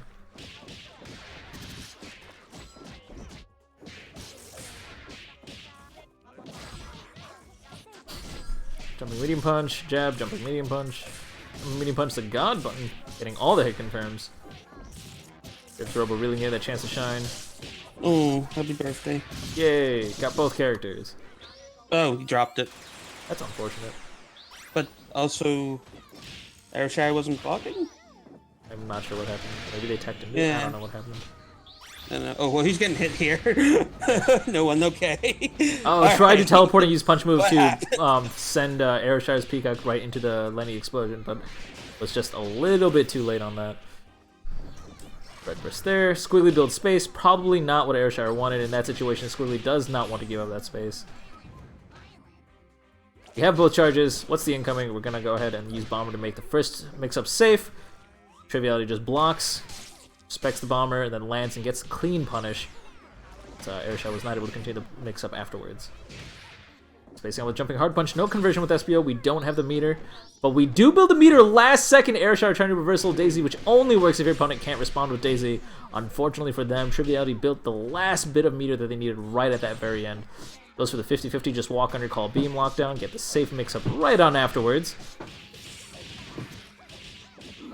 We should be able to kill with this combo. Do it. There we go. Unless he drops it again. Which he didn't. That's pretty Triv didn't drop the Squiggly combo. He dropped the peak. No, the Robo one. Yeah. Hey there, Juan. Good to see you here. Welcome to the stream. What we do here is not commentate most of the time, apparently. Penny, Hi. you should commentate. I'm bad at this. Button and it punched. I'm bad at this, Penny. And he's waiting for a parasol. They pushed the punch button, and the character did the corresponding move to the button that they pushed. But what if they didn't? That there's some form of lag and or trickery. Why not both? Because it's against the Constitution. It's true. The Constitution. Having both lag and trickery in your game is strictly against the Constitution. Yeah. It's in the 28th Amendment. You'll get arrested. What is the 28th Amendment? The don't lag, Don't and lag, also right. trick. And also trick.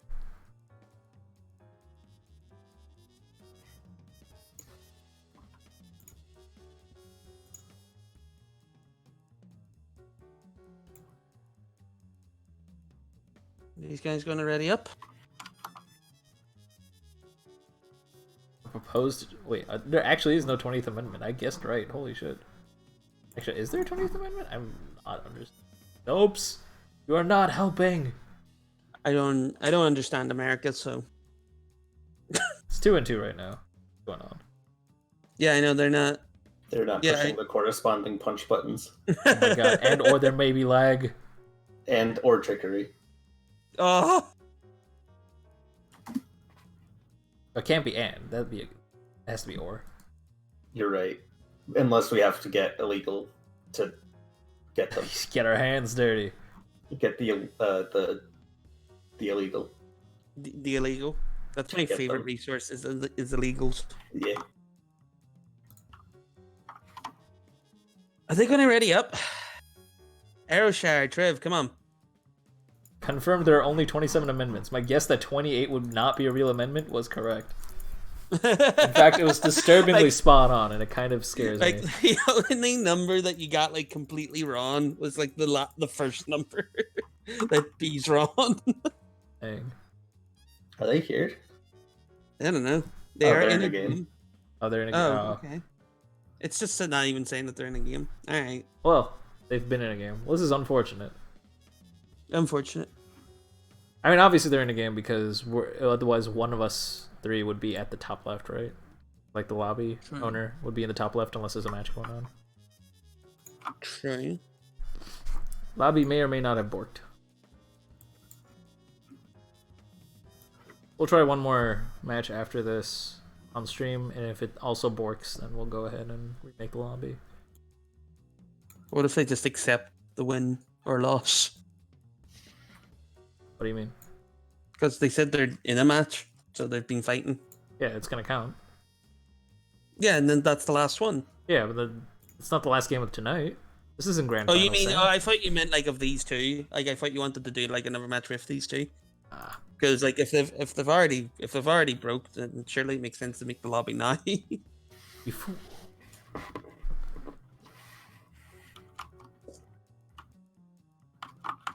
Yeah, I know. Looks It like is kind of Jeff amusing. won that one. Congratulations, Triv. You'll be moving forward on winner's side. You've punch moved the punch out of Aeroshire. 3, 2, 4. Next up will be Facade versus Argus Avery.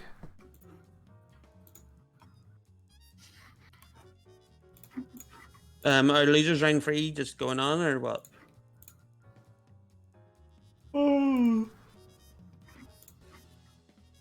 Loses round 3. It should be Airshire versus Hydra, unless Airshire quit. It Airshire. says Hydra automatically got the win. I don't know why. Oh, Airshire just gave up, I think. Possibly.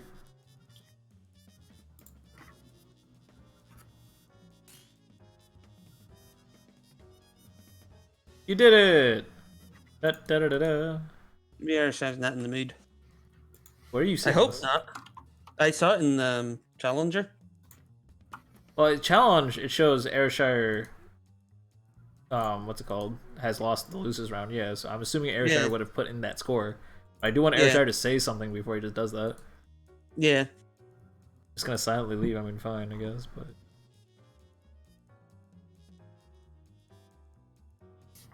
I hope not, also.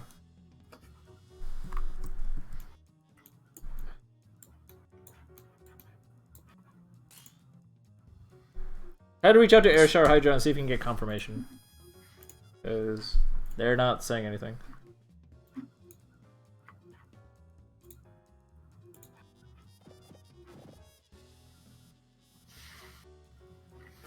Yeah. I don't know.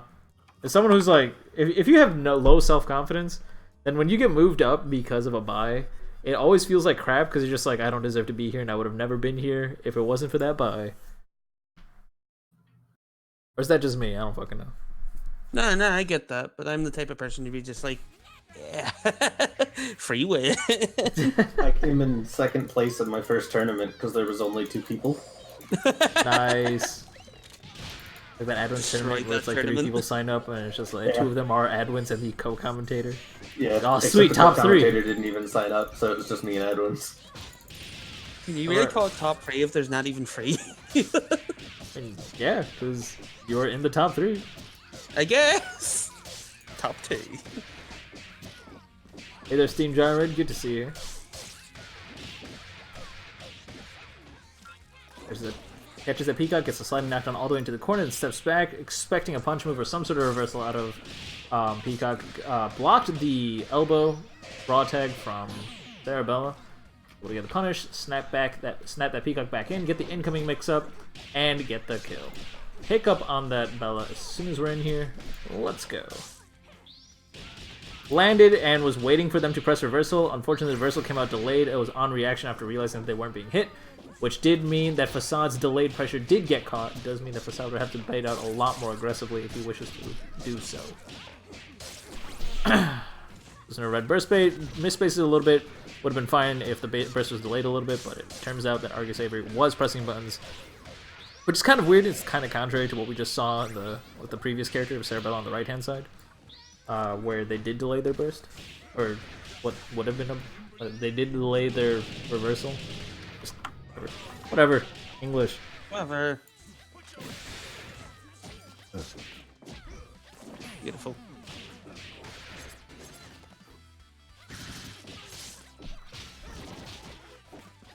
As a fellow Sarabella player, you better not lose this Avery.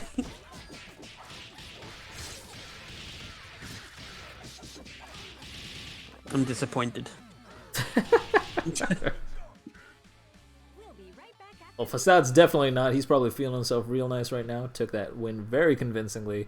Kind of got a feel for when Argus Avery is aggressive and mashes right away, and when Argus Avery's a little bit patient, we'll do a little bit of a delayed reset. He has a very clean read. He should be able to clean out the next set very, very quickly. However, that does give Argus Avery plenty of opportunities to adjust and change their strategy and change their mindset to completely throw Facade's read off, give him a few extra points at neutral, and take that win if he can hit confirm into a full combo out of strange pressure situations. He's not quite out of it yet. He needs to look for that kind of opportunity.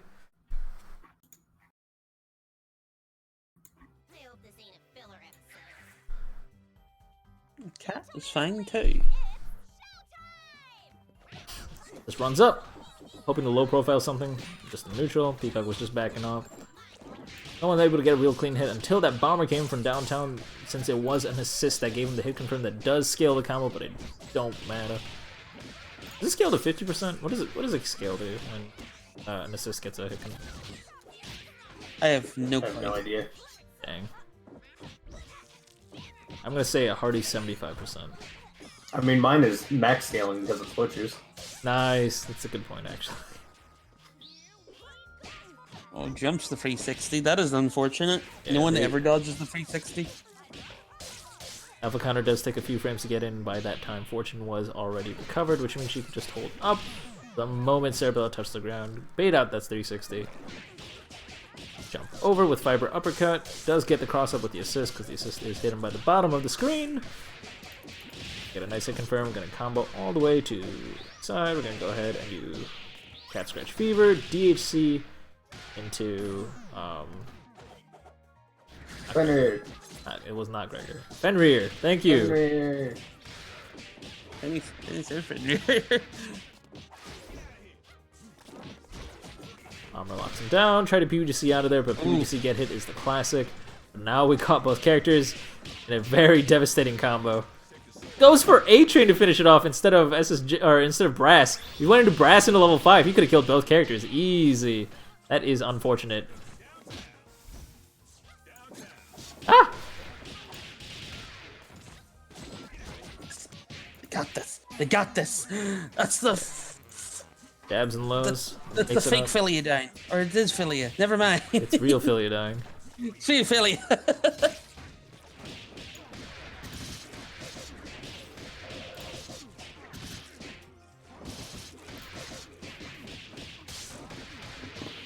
H-Bomber, level 3. That hit confirm is going to kill. Facade will be up 2-0 against Argus Avery. If Argus Avery cleans up a little bit of their execution there, decided to convert at the end when they were juggling both characters with A-Train, definitely held them back. Couple of smart decision-making adjustments. They can take the game. They saw how close they got. They got exactly halfway there. Just another half to go. Same. I opened my freezer and then closed it because I realized there was nothing in there for me. Unfortunate. Who's it for then? It was meant to be for me, but like I can't cook, so Unfortunate. there's many a bag of food in there, but that is for dinner and not for a midnight snack. You have your own like little icebox, or do you No, just we have have a two computer in the freezers. fridge? We have 2 freezers, so we do. One that's like right beside me and my computer, which is actually really nice because then my computer is always like cold technically. Yeah, it's a really weird thing I've noticed that a lot of people have in common. That it's like oddly specific for a lot of people to have in common. Where families will always have this like modern ass fridge in the kitchen filled with like food or whatever, and then if you go to the garage, there'll be like a fridge from like the 1980s that's still somehow barely functioning, and it's just filled with drinks to the brim. That's all it's used for. Like every family has these 2 fridges. I know that Penny does, and it's just filled with like, what do you call it? Soda. And sparkling water. Oh, did some of that get removed and was filled with goods to it? No, I made them buy sparkling water. Good. Call. What kind of sparkling As water? much as I hate sparkling water, at least you like made It's like them. a mixed thing. A mix? Yeah. It's like fruits and junk. Yo. Fruit. It's like It's got like strawberry, watermelon, kiwi. That's like a pretty elaborate flavor for carbonated water. Yeah. there's It's like there's 2 fruit. You put 2 fruits in a bottle and you put water in it and shake it up, and that's what it It's is. what's fit to say. It's just some dude at the factory that just dips in a strawberry. Yeah. There you go, flavored water. Saad's gonna go Facade ahead. takes it. 3-0. No, our one is like my freezer is like sitting like in a corner. We had to One buy a sec, new Sam. one. Just Okay, one. yeah. Triviality versus Facade will be up next. That does mean that Argus Avery versus Foe should be happening off stream. Please make sure you guys find each other and keep your match going. Triviality versus Facade, please get back in the lobby. I'm gonna go ahead and invite Triv because that's what he prefers. Invite to the lobby. And we're good to go. Alright, continue. I got annoyed there because like I was so good at like going, oh yeah, stop talking, Sam. Like sort the matches first, and I let it go this time. God You got damn it. excited, Sam. It's what you I got do. excited talking about a freezer. You're a very excitable person. It's what I love about me and hate about me. It's great. Why does every family do that, though? Why do they just have a fridge from the 1980s that's used strictly to store drinks in the garage? No, ours doesn't do that. Ours is like used for like food. So it is because we have so many people living in this house. We have me, my nanny, my uncle, his boyfriend, my cousin, her boyfriend. Families visit all the time. It's like, okay, we need space for food. Wait, don't your sisters live there too? No, they visit. Oh, My sisters live with my mum. I did not know that. Because whenever I was young, like, because my mum's now like wise and old enough to actually look after children, but whenever my mum had me, she asked my nanny constantly for help, so she did, because I was her first. You basically just decided to live there because you already did. No, and then there was a point where it's just like mum was able to like move out and like all that stuff, and like she asked me like, who do you want to live with? And I was like, my nanny. And I think my child me was just like, because my nanny spoils me. She buys me the video games. She makes me the food and buys me the video games. Don't get me wrong, my mum also did that, but like it was mostly my nanny who like did most of the spoiling. Of course. Every child is gonna be spoiled by their grandparents and uncles and aunts more than their family. But like my nanny, I feel like my nanny did it right because like I'm a spoiled child, but I would never ask for anything. You know, actually, I don't mean to interrupt, Sam, but like I don't think I've seen this matchup in a hot minute, and I actually It's actually really fucking cool. Because I don't see Triv fight against, like, competent Phillies very often. Yeah, like, tries to poke through the, what's it called? Standing hard punch, but because they only use one hit of the jab, it does mean that the standing hard punch gets the punish. Standing hard punch, can, like, go ahead and finish using Robo's minimal damage combos. To be fair, you don't. To be fair, you don't see many competent Robos either, really. I mean, yes you do. You get to see Liam. I mean, I guess Liam stopped really competing as much, but like Liam definitely is a competent Robo that you get to see very often. And who else? Peck. What? Peck? Mr. Peck. Oh, Peck? Okay. Well, Peck's definitely known for his Peacock more than his Robo. Yeah, but his Robo's still heckin' good. That's true, I shouldn't. PME, I think. Does PME still play Robo? I can't remember. Nothing left to see here. I have no idea. I think PME dropped Robo after the Grand Beta in 2016. So... it might actually just be Peck and... Triv. I mean, Triv's Robo is fun. Triv plays Robo the way I feel like Robo is supposed to be played. Peck plays Robo as a way to... as a supplement Peacock zoning. Hey, is Argus Avery and Foe meant to be off stream? Say it again?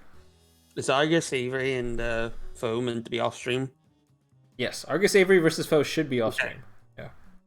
Why, are they playing or are they not playing? What's happening? No, they're setting it up. I was just making sure because Yeah. like I wasn't too sure whenever we started streaming lasers. Yeah. Alright, goes in for an air grab, but Facade does his classic low to the ground run approach. Gets him to the overhead with a re-jump and then axe kick. That Hickenberg's gonna push all the way to the corner, gonna fast fall and try to set up for a mix-up. But relentless pressure, along with that hairball to keep things safe, allows him to break through Triviality's Peacock's defense. And that does mean that we're going to go ahead and finish up with one Berserker Barrage. Not Berserker Barrage, is it Cat Scratch Fever? Cat Scratch Fever or Berserker Barrage? I don't know. Is that what she says? Berserker Barrage? If she doesn't say Berserker Barrage, I'm upset. She doesn't. I'll be very upset. I must know this now. No need way to to hack the know, game files. Sam. I mean, I guess you I need can. to hack the game files. Yeah. It's not like it's written down. No, it's not. Who would write it down? Himlin Tran, because she voiced it. I think she remembers. Yeah, I think she would. Nah. Stancel into a jump grab cancel, or jump grab mix up. Get that corner It's mix up the double. 50-50 for free. Jumping medium punch to adjust with the space, to help him adjust with spacing. Go ahead and throw convert with Syria Silver Cord, which is one of the two ways you can convert. It does hella scale the combo, but that's fine.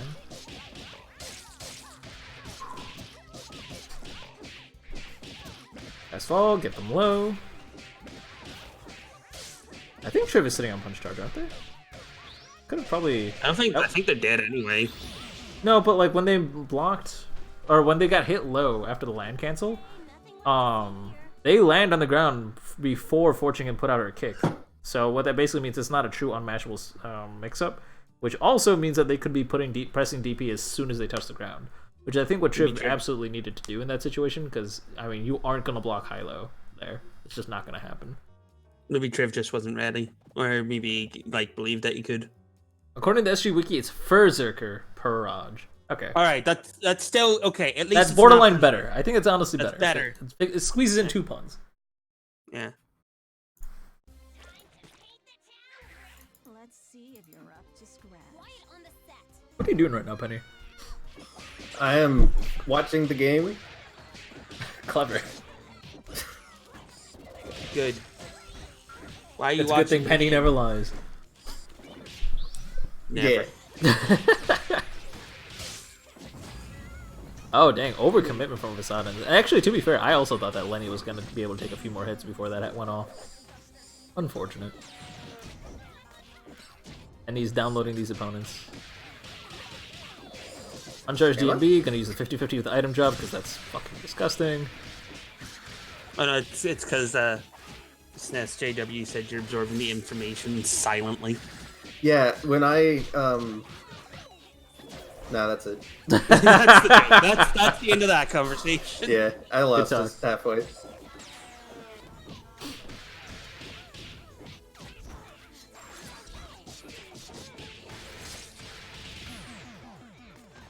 What's your opinion on free houses? It's a Alright. Yeah. Okay, I can't have so a real someone- opinion on it until I play it. Something's genuinely wrong because Penny didn't chime in. I'm here. Yeah, but I said free houses and you didn't say anything. I was waiting for Crank to say things. Hey, Penny. I'm sitting here thinking it's 2 games for the price of 1. It's 2.5 games for the price of 1. It's 1 and 2 half games for the price of 3. No. Because the Blue Rat's a full route too. Eh. It's 2.5. It's actually 3 Oh, games because there's 2 half games on top of the 2 real games. There's 4 routes and 2 of them are finished. By that logic, Star Ocean is 187 games because it's 187 routes. Yeah, but route doesn't mean finished. There's 2 finished, fleshed out, good routes, and then there's 2 half ones that they didn't really care about. You're talking about the 2 red ones, right? For the 2 fleshed No. out ones? No. 1 red one, 1 blue one. Dang. I will not what have an I've- honest opinion on this until I actually play the game, and therefore I think the game sucks. Yeah, you're right. Fair enough. From what I have seen of like Penny show me and stuff, like the blue leader dude is very like edgy.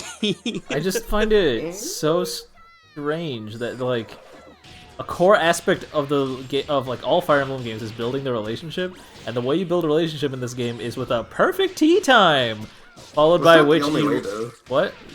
That's not the only way. It's also like in combat, like when you have them working together, right? Yeah, that's all the ways in the other Fire Emblem games are still there. You can just also interact with them outside of battle. Right, but other Fire Emblem games also had something that wasn't perfect tea time, like it was just like a silly dialogue while they were hung out in the camp or something like that. Yeah, you can still do that. That still You can happens, take them right? to dinner. You can have just talk to them. You can go It's to just the there's sauna. also tea time. Yeah, Oh, okay. and the tea Yeah. times doesn't just be tea time. It also is the only way to grind your charm stat, and is a really good way to get their motivation back because you can gift them and junk while you're there. I still think it takes away from the game more than it adds. The perfect tea time concept, and then you suddenly like look at their jawline, side boob, and whatever else is really weird. Yeah, I don't know what that's there for. I don't But- understand. It's like not even lewd, really. It's just confusing. Yeah, it's just there. Because it's the perfect tea time. You tell me you don't want like the perfect tea time to have some lackatu holding the camera going around the place. My Sam, problem with perfect the is a tea pretty time high is that it's hard standard. to get. Like, it's easy to get the first part of it because you just do what they like. Okay. But then there's another part where they say something kind of generic to you, and you have to choose whether you're like laughing or nodding or chuckling or You obviously just whatever, Googled the they have answer to like because it. it's completely guess and check. yeah, pretty much. Yeah. That's par for the course. The only character that matters in that is God damn, that mix-up was dirty. I forgot all of their names all of a sudden. Ooh, what? I forgot all of the firehouse names. The Fucking firehouse. Firehouse It's name? Firehouse. there are yeah. 3 firehouse Firehouse. names. It's Gryffindor, Hufflepuff, and shit. No. Shit. It's pretty true. Triviality takes it 3-1. What do you mean it's fucking true? Don't agree with this. 3-1. Avery versus Foe is probably already happening and or done. I'm gonna go ahead and wait till it's done because it's probably already report the score anywhere. Do-do-do-do.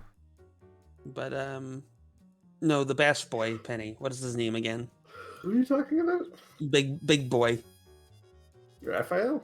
Raphael, yes. Best boy. The only character that matters in that hoagie. It's Foe versus Argus Ape.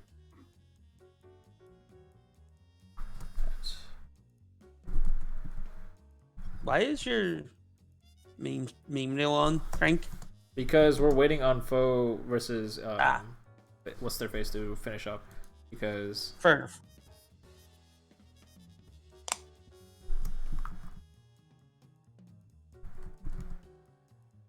I have no idea. All right, Argus Avery is not. Let me know when your set ends, because I have no idea.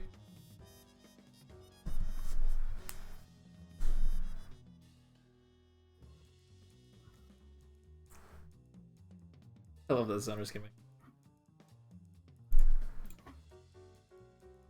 I don't know. I feel like the concept of zoning is great, just not done right. Thunder should be annoying and hard to play. Like, it should be that you can only hit and only combo from a specific range. You can't do it up close or up front. Like, all your tools up front and up close should be an ability to get really far away. It'd be really cool if Peacock could do a couple of strings into punch move, which got him full screen, and it only did like 10% of their life. And then at zoning again, now you're able to do like your full screen combos and do all sorts of things. Like zoning, the idea of zoning should be preventing your opponent from getting in and then being rewarded for it. It should also be rewarded up front. It's just kind of weird. I don't know. People said Peacock should be buffed because no one knew how to play her. People keep saying Squiggly needs to be buffed. Squiggly doesn't need a buff. He just fundamentally sucks. She needs a fundamental buff. She needs to be a new character. She needs a second Leviathan. Yes, now we're talking. I want to be able to cancel jumping hard punch into jumping hard punch. In the sequel, Leviathan has a kid somehow. It's just like a mini Leviathan. In the sequel, she's just a skeleton.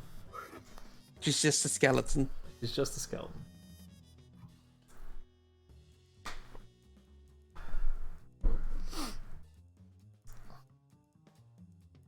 In the sequel, she gets a gun. That's what she needs, to be honest. She needs a way to use tail charge and a gun.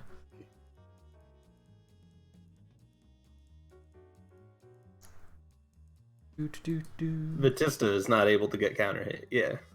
That was a dumb choice. Why? Heck, Batista. But why though?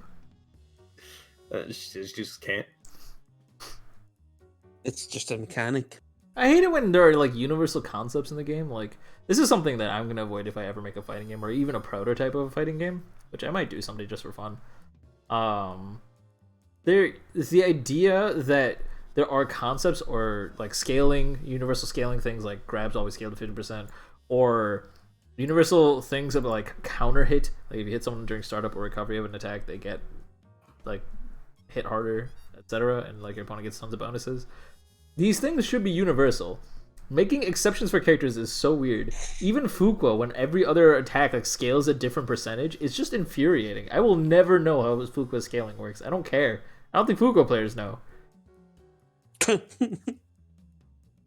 I mean, like at the same time, like if it's done right, a character that breaks the rules is actually can be really fun. But it has to be their core thing, right? Like Yeah. they subvert the rules. It'd be really interesting if like there's someone just turned rules completely upside down. Like grapple characters can only get 100% scaling if they hit confirm with a grab. That'd be awesome. Like shit like that is like a cool idea. But I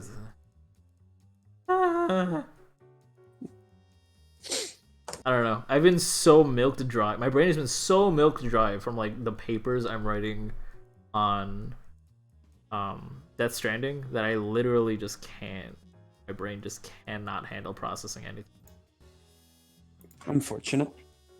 Should stop playing Death Stranding then. I want to deliver some packages. Is that what it's about? Yeah. People knew that when Kojima was asked, what is the game about? He said the game's about delivering packages, and he wasn't wrong. The entire game revolves around delivering packages. I just like the idea of that, just like this epic code, like this like epic like storyline of Metal Gear Solid. Like, oh, there's giant robots, there's like nano machines, son, all that stuff, and then it's just like, hey, you work for Amazon. Yeah. Pretty much. No, you're not even wrong though. But like the thing is like, well, Metal Gear was like that had its own problems, but like that I don't want to get into right now. The idea in Death Stranding is really interesting. It's like you're just some guy and everything is happening around you. You're more of a spectator than anything. And you encounter all the things that are happening in the world by being the guy that delivers packages everywhere in a world where people don't like delivering things because they're afraid to go outside. So, like, because you're afraid to be with people, you have, like, a phobia, you're like, I'm just gonna be a hermit and deliver packages for people because mailmen are hard to find, basically. And you go off and do it. Kojima makes games for Kojima. Don't be surprised with anything he does. I'm surprised by everything he does because it gets critically acclaimed as a good thing. And that bothers me on so many levels. There are so many... I don't want to bitch about Kojima right now. But this man-made Metal Gear is best. It's not. Oh, I know, but that's what I'm saying. That's like usually the argument. He made Metal Gear. It's like, oh yeah, Metal Gear Solid 4 is this huge love story to everyone who's loved all the previous Metal Gear games. It's like, bitch, he wanted to stop after Metal Gear 2. On top of that, Metal Gear 4 is not a game; it's a movie. Everyone knows that. Yeah, it really is. His initial dream was to make movies. Well, I mean, if you haven't seen the his initial dream was to make movies, but he used game design as an outlet to be able to be creative, and even when he realized that he wouldn't be able to make a true movie.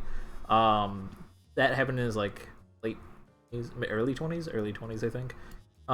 You can watch the Did You Know Gaming video on Kojima. That's actually pretty informative. Although it does a really good job of being unbiased, or rather biased in a favorable way towards Kojima, because it specifically avoids all of the things about Kojima that make him batshit crazy and completely insane. By the way, just a heads up, Crank, they finished their matches, so now Hydra and Foe are ready. Hey! Wait, what?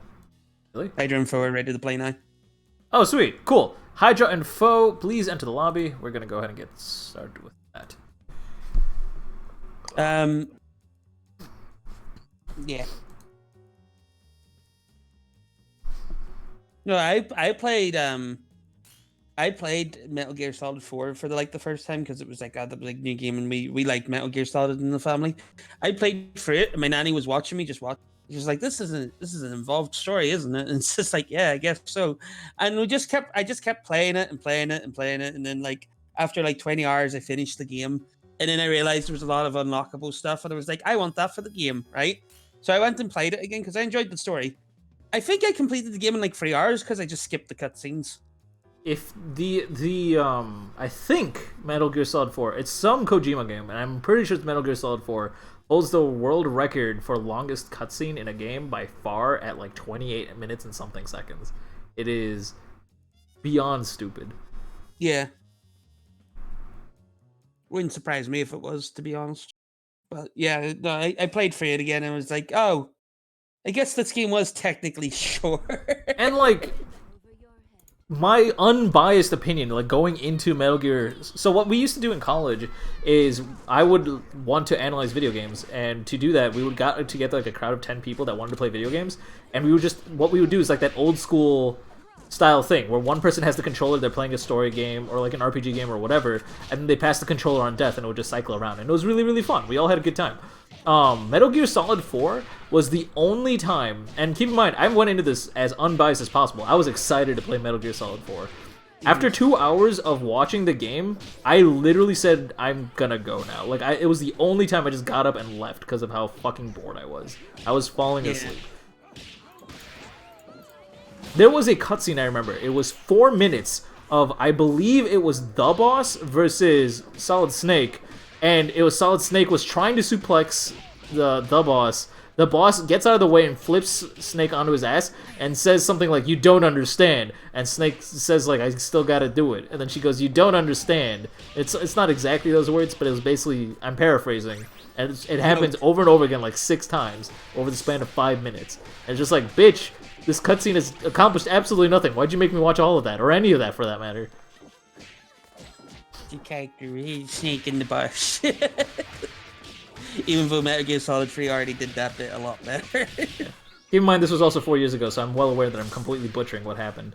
But it was the cutscene that made me just be like, alright, I'm leaving. Like, I can't even. I enjoyed the laughing octopus fight. That was fun. There are some cool things in Metal Gear Solid 4, like the boss that just dies of old age. That's fucking cool. That's not 4. That's free. Not in 4. Fuck! That's free. That's the one with the sniper. I can't remember his name. I think he's just called The End. Yeah, I think it is the end. Yeah, that is MGS3. My Yeah, bad. he is dope, so he is. You can also kill him early. Did you know that? Like before the fight? I did not know that. There's a part. There's like I don't know if you remember it, but like there's a cutscene where you see him like getting pushed out in a wheelchair. And he's just kind of like sitting there, and like they're all got, like there's guards all around him and everything. You can like see him from a distance before the cutscene starts. If you go too far, it like starts the cutscene and then he gets wheeled back into the building. But if you like get your sniper out and you snipe him like just before like the cutscene starts, he like falls dead in his wheelchair and he just goes The End, and then his wheelchair explodes and the wheel comes flying towards you and whacks you. So it does, but he is dead then, so you don't have to do the boss fight. I love Metal Gear, but to be honest, the list of bosses I actually enjoy fighting are actually countable on one. Did you know that Here's a fun fact about Kojima's batshit insanity. Did you know that Kojima looked a developer with a dead-on straight face right in the eye and said, "All right, I want you to design this fight so I can take a roughly about 24 hours to complete in actual game time, or like not in game time, like actual gameplay time." And the dude busted out laughing. Like most of his team busted out laughing too. And then Kojima did not budge. He did not flinch a muscle at all. He was just like, "No, this boss is going to take 24 hours to beat." And then it literally took the entire team, plus like Konami staff, convincing him how this was a stupid idea before he finally backed down. Kojima, like, if Kojima didn't have a leash on him, the dude would make some of the dumbest shit.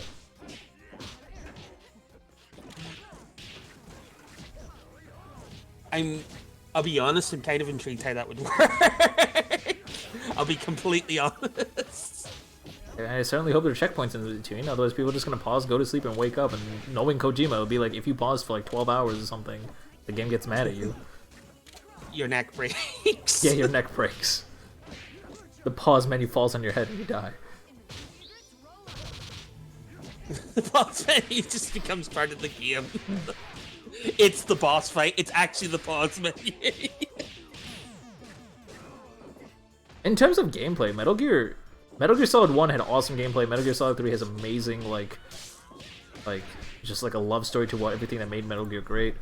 Metal Gear Solid 2 I don't remember too well. Metal Gear... 2 had Fat Man, and that was it. That was the only good thing about that game. MGS4 was cool because Snake was old. It was kind of cool seeing all these characters like age or whatever. There's a huge finale where it was like a fighting game at the very end. That was kind of exciting. Oh, that was dope actually. Like that's just a really cool way to end the fight. The game is an incredibly wonderful and well-written movie. Yeah. Actual gameplay barely exists. Yeah. There is gameplay to it. Like, which is why I think it's as much of a game as Final Fantasy 13 is. I think Metal Gear Solid 5 got the right idea though. Like I really enjoy Metal Gear Solid 5. The core game loop was good. Yeah. It's not Metal Gear Solid 5, it's Metal Gear Solid V. It's a sequel to Peace Walker. It is. Yeah, Peace Walker was super good as well. Yeah, like they got the core game loop really, really well done, but like it's very apparent that the game falls apart horribly after the first area. Like, the first 3 hours are super fun. The only problem I have with Metal Gear Solid 5 in terms of like the... What you were saying?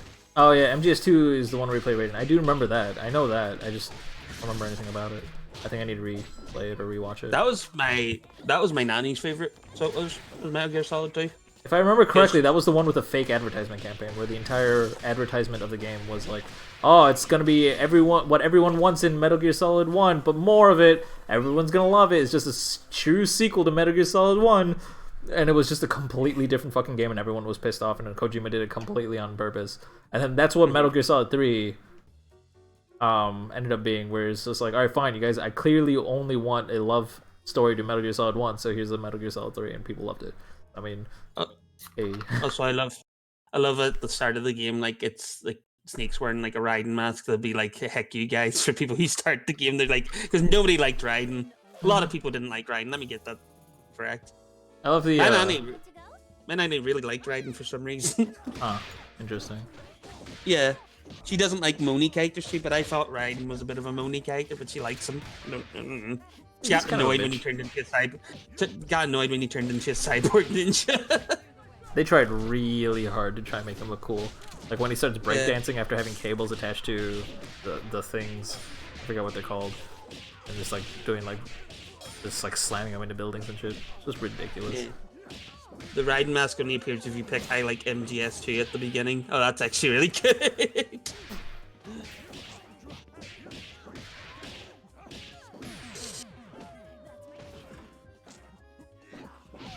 Donkey, I think literally like yesterday or the day before, released a video that summarizes the plot from Metal Gear Solid.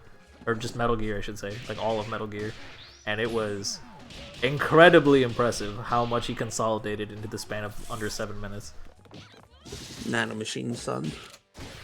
No, he doesn't mention nanomachines even once. Oh, good. Yeah, he did a really good job of actually giving the synopsis of the story.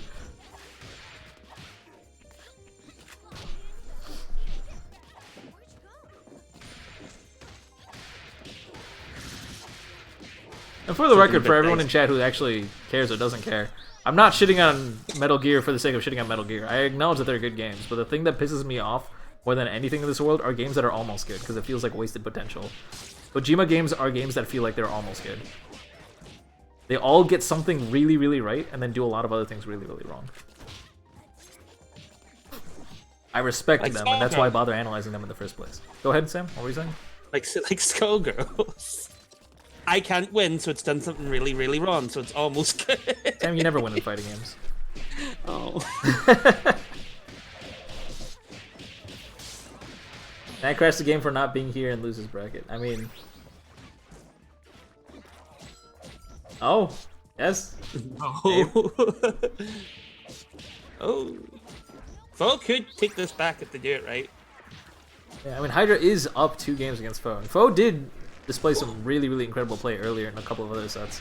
So it would be super, super cool to see him run this all the way back. Because the character that can do it is Double, and Double only has to get through 1 character.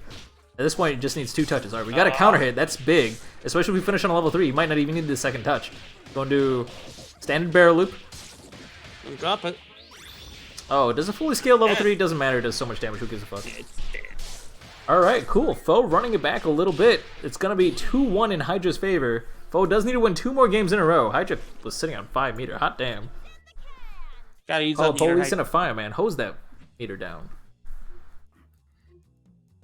Friends, I'm gonna pop out for the night, probably. Dang. Are you sure? Yeah. I was really happy that you stopped by. Thanks for... Yes, stop playing Idol Wizard, you heck! It's... I've not played it for 7 hours. It's just there. Wait, you actually haven't played it? I need to grind an XP thing that needs to stay open. Did you call... Okay. I mean, you said Idol Wizard, right? That's the name of the game? Yeah. Like, it seems pretty intuitive that Penny was not actually playing the game for 7 hours. No. It's Cookie Clicker, but with Wizard. I'm getting all the pets to 120 for the achievements. Nice. Get the level 5 going. Yeah. And I'm going to leave. Okay. You have want a nice to night. talk right there? Just yeah. Good. What a constructive conversation. Actually, right? No, Crank. I'm being dead serious here, right? Okay. Every time we enter a call together, right? We make just random noises, and we know exactly what the other person's saying for no goddamn reason. Like an old couple. I don't know why, and I love it, but you know. We have OTG? Oh, we did have OTG, but still misses on the Titan Knuckle. Unfortunate. You should try that. Just join a call. Don't say hello, friends. Just go bye, bye, bye, bye, and you're good to go. You'll be part of the family. I've seen chat logs between Emmy and Sunset, and the entire conversations are just like that. There is nothing else in those. There's just walls of like sounds. Do you know how me and Emmy's conversations go usually? Oh. It's Sam boy, and I'm just like Emmy, Sam, and then that's it. It's just us repeating our names at each other. Emmy does that a lot though. She addresses people by their name. Yeah, I know. I find it really funny because I just make it sound like, oh yes, I was not paying attention the entire time. Thank you for addressing me. Just like, it should be like, encore, and I'll be like, yes, hello, Emmy, how are you doing? She'll be like, encore. I'm like, yes, hello, Emmy, how are you doing? Yeah. Got that barrel loop, let's go! Parasol's dead in the corner, we're gonna set up the monster 50-50. No one does monster jail because who gives a fuck? Pushing the shadow. Oh, wow. One hit jumping hard punch enough to tear away at that shadow, get him to block it, touch the ground, go for a mix up.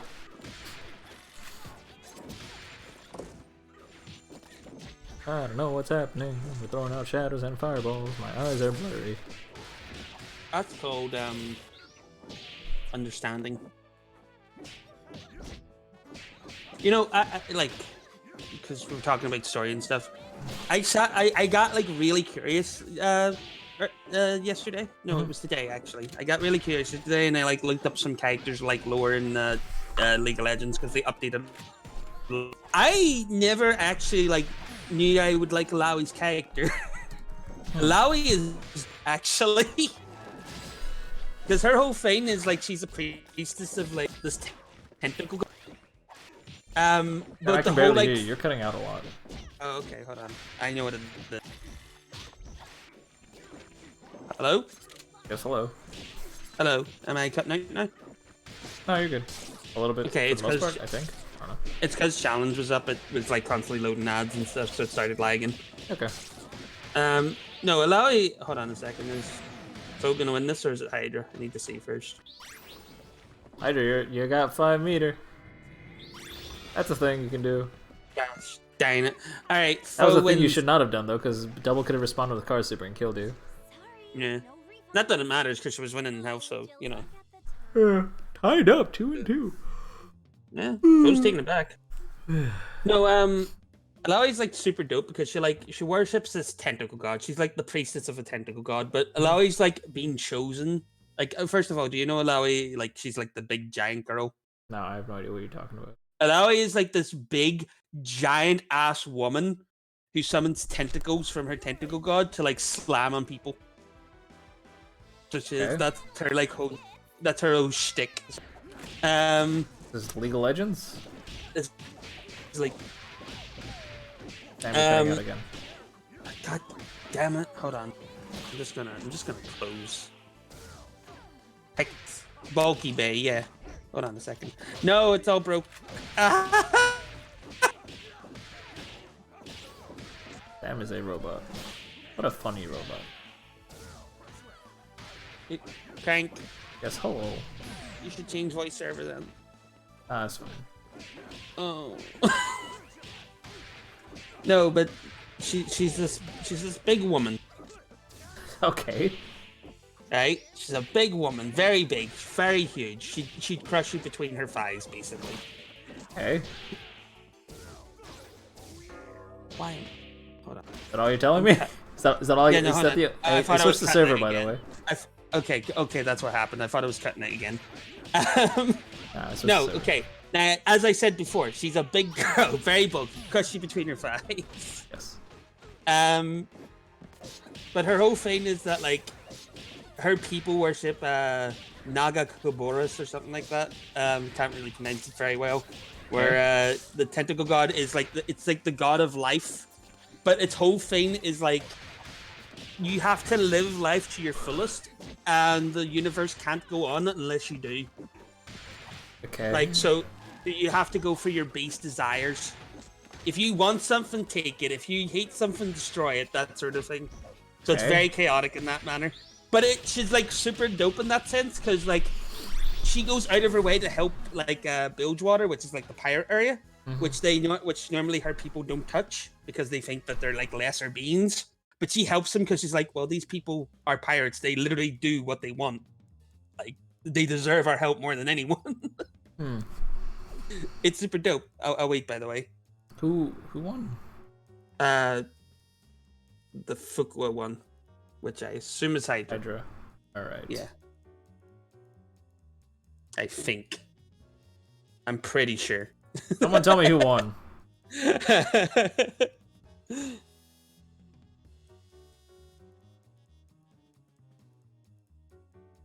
Next up is going to be Facade versus whoever won in Losers Finals. Let's go. Bo won. That's what I thought. I was confused. I'm surprised by how long this lasted. I don't know why. But we need Foe and Facade in here just to repeat. Doggo, don't crash the game. I don't know what you're talking about when you say crash. I don't think you have the power to crash this game, but don't do it. No, but like so she's like dope in that sense, but like she also loves the best character, which is Braum. She loves him. She wants to show him motions, so she does. I don't understand. I don't see the connection between Braum and her. Because her whole thing is like because she is a truth keeper, a truth seeker. That's what it is. And what she does is she goes out and tests people that she thinks are like worthy souls of Nagaki Boris, and like teaches them her lessons. But if they don't survive the lessons, then they're pretty much dead. But if they do survive the lessons, they come out better for it. I think Gangplank was one of them. Okay, so it's just the heart plant from Wakanda. Wait, what's that? That's what the heart plant in Wakanda does, where it's like, oh, okay. If you're worthy, you come out super strong. If you're not worthy, you die. Oh, okay. I didn't know that. I never watched Black Panther or seen anything with it. Oh, okay. That's how the Black Panther becomes the Black Panther. You eat this plant thing. Yeah. No, but she does that, and she like tests like strong souls and everything. Okay. So she like really appreciates people who are like extremely strong. Okay. So she like looks at Braum and she's constantly hitting on him. She never hits on anyone else, and she's like she discards men very easily. Like a lot of her lines are just like, "Why would I stick to one man? They break so easily." Yeah. Yeah, because she wants her base desires fulfilled. Like, she's very honest character, which I really like. I still do not see the connection between Braum and her. Like, because he's a big, strong man. There are lots of big, strong men in League of Legends. Yeah, but he has the strongest muscle. That is blatantly not true. He has a heart. The strongest muscle. muscle. Oh, he's the only one with a heart. I should have known.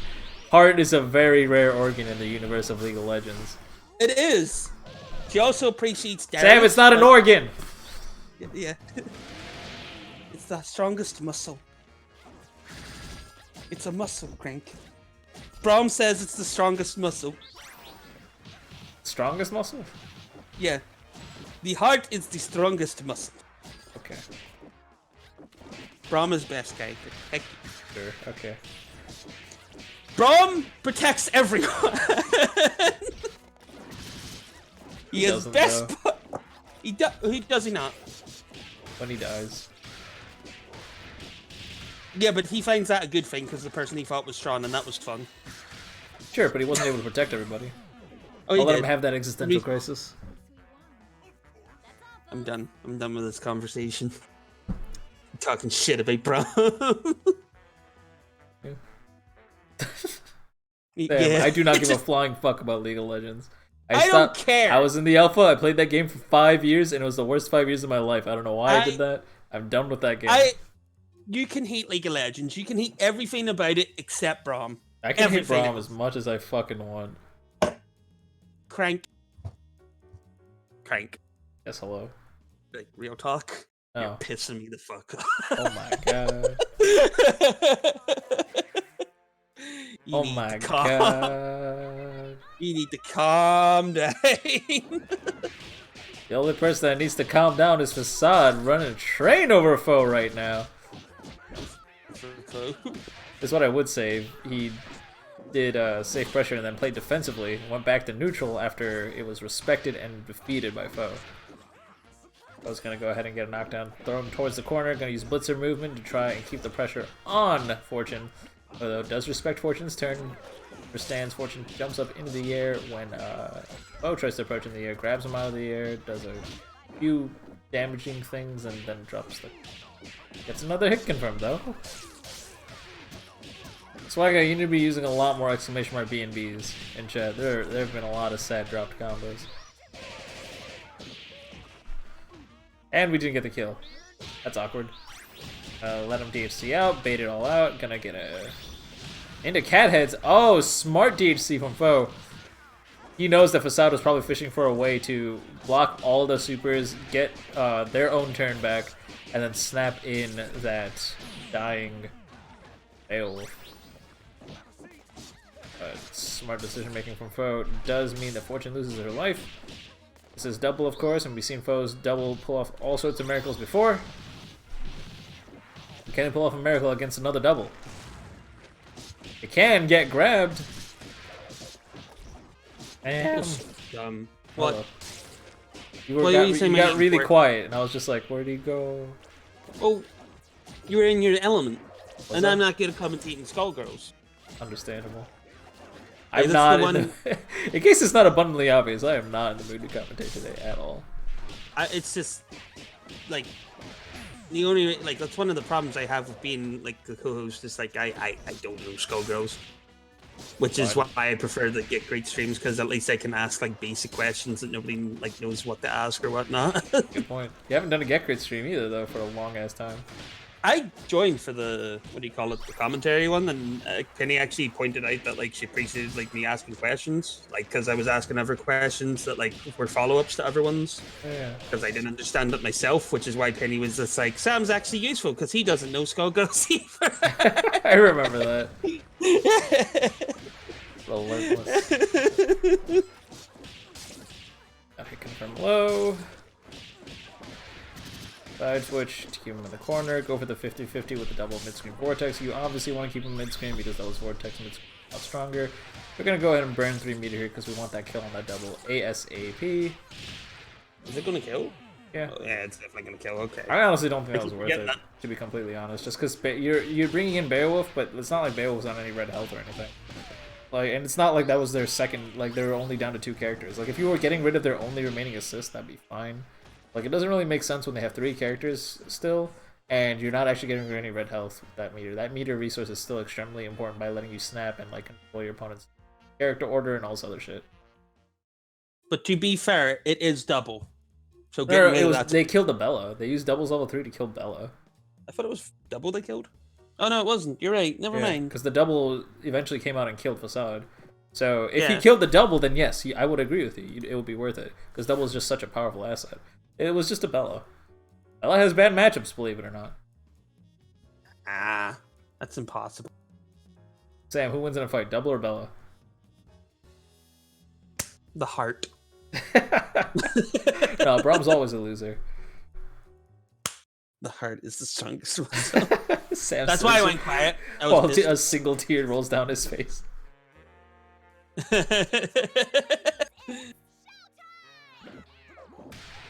Wow, round start. Facade's already pressing buttons, expecting Foe to just hop right into it, but instead Foe backed off, took a very careful approach, and is taking advantage of Facade's aggression. Gets an overhead too, keep that pressure going, let's go!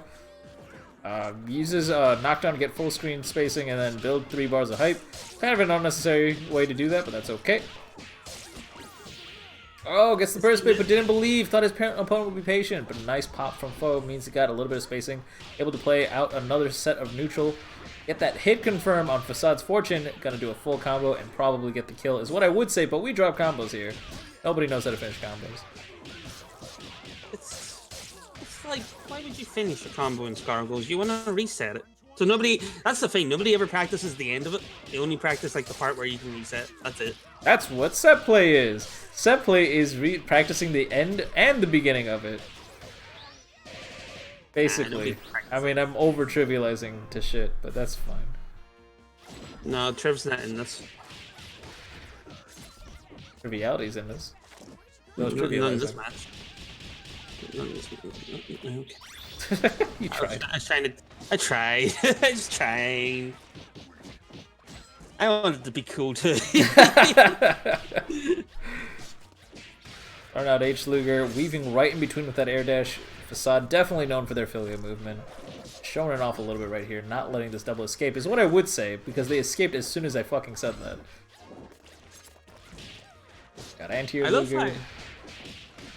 What's up? I love how like in Skullgirls, there's always like the new players are just like, oh, I'm new, but I'm learning, and then they like realize they're only learning and stuff, and they lose a bit of hope and all that, because sometimes you get that you're like, oh, maybe I'm not that good at the game, I'm really bad. Then they get alright at the game, and they're just like, yeah, I'm good at the game. Then they get really good at the game, and then they're like, oh yeah, I'm bad at the game. Yeah. The thing is, the better you are at the game, the more you realize you don't know how to do, or don't know how to do well. Because the better you are at the game, the more aware you are of everything there is to the game. That's why this applies to all careers, not just like fighting games or anything like that. The better you think you are at something, the less likely you are actually good at it. Oh my god, I think it's...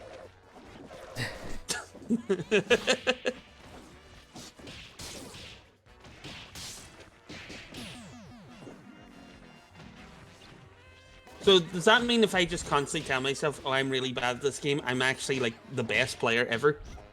No, that's not how that works. I told you it was a probability, Sam. It's like the less likely you are actually good at the game, the more cocky you are. I mean... I got evicted. Do you got radio? Yeah. Oh, no one's got radio girls.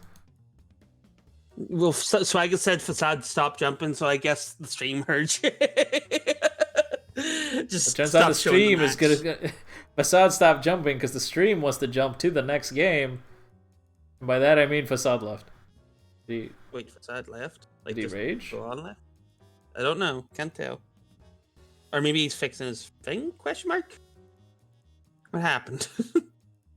What happened? What happened? Where's my hands? This is the second time this has happened today, where just someone just silently leaves. And it's kind of concerning. It bothers me.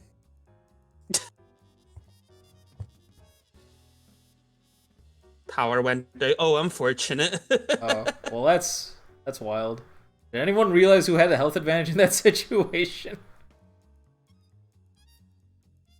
God damn it. I don't fucking know. We were actually I was enjoying the game. I wasn't looking at their health bars. I'm not the playing player person. We were Sure, Foe was ahead? Alright, in that case, Foe gets to decide. Foe, you can choose to take that game, and I believe that would tie things up. No, that would make it 2-1. Oh, make it 2-1. So you're allowed to take that game if you want, or you can declare the rematch.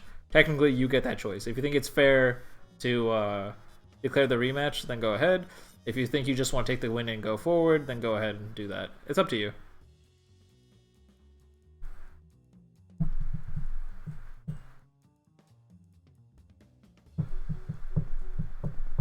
I don't feel like rewinding the VOD and going back and checking. We have no tournament integrity in this stream. I mean, Airshot and Triviality realized that firsthand when I did not give a flying fuck about their match. I mean... Yeah. Again, ladies and gentlemen, I apologize for like the lack of formality today, but you will, if you guys are new here and you haven't seen this before, this will happen like 1 out of 3 or 4 streams where my voice is tired and I don't particularly want to commentate, so I will just do this. For those guys who are regular here, you've seen this, like, you know this is what I do. This just happens sometimes. You gotta give Crank a break. He has a life? Question mark. I do everything I can to make sure I don't have a life. Got like 4 projects going on. Got work. Got extra projects at work. I'll let Facade decide. You let Facade decide. You just want to play. I just want to play again. That's adorable. All right, Facade. I'm assuming you want the rematch.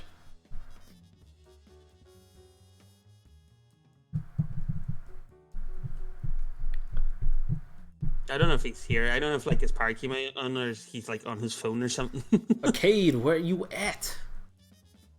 Oh, where are you? Yes, hello.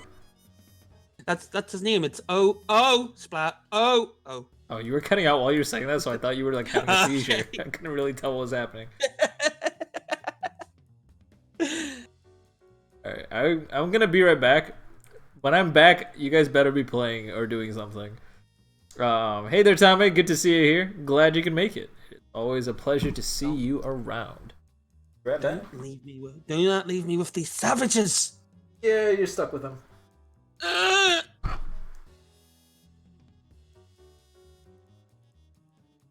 Hi.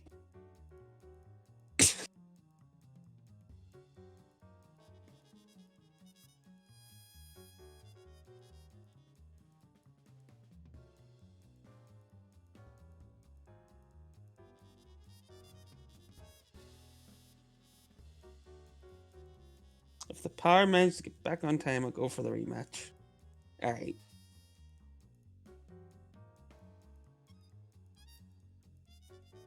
I assume you're on your phone, Facade, then, or something, like on the Twitch app.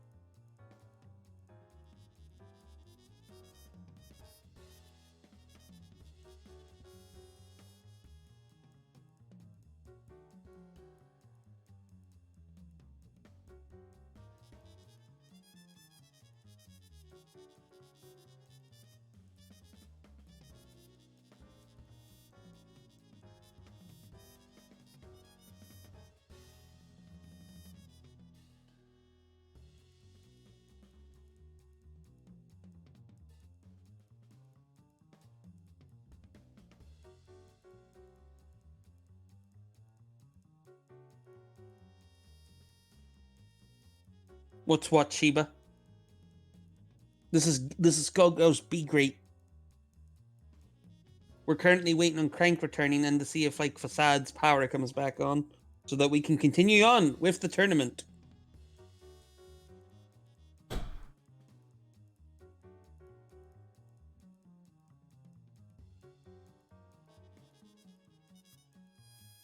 This is a weekly thing, so it is. The last one is a prize pool one, so it is. We also have a Get Great on Saturdays, which allow us to, teach you how to play the game. I'm not very good at explaining it. That's more of a Crank thing to explain it.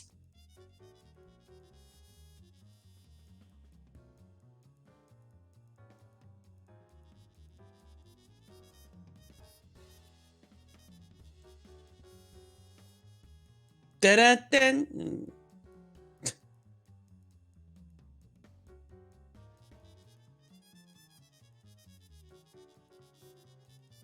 I rate 8 out of 8.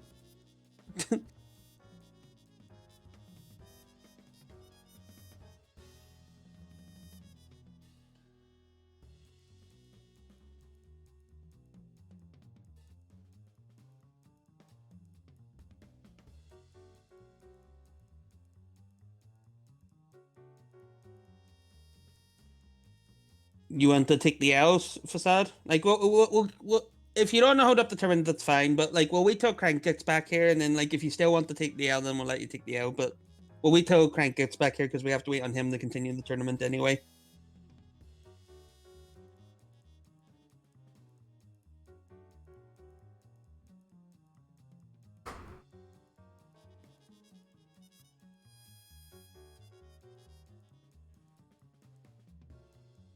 I assume you're new to the stream, Sheba? I don't remember seeing your name. Alright, I have returned. Welcome back, Crank. Okay, so I was thinking that if Assad has unstable electricity... He already said he said he'll take the L. I was about to get at the fact that I was going to say that if Assad doesn't have has unstable electricity, we might have to give him the L. And he literally, when I came back, the first thing I said was like, I don't want to hold up the tournament, he can take the L.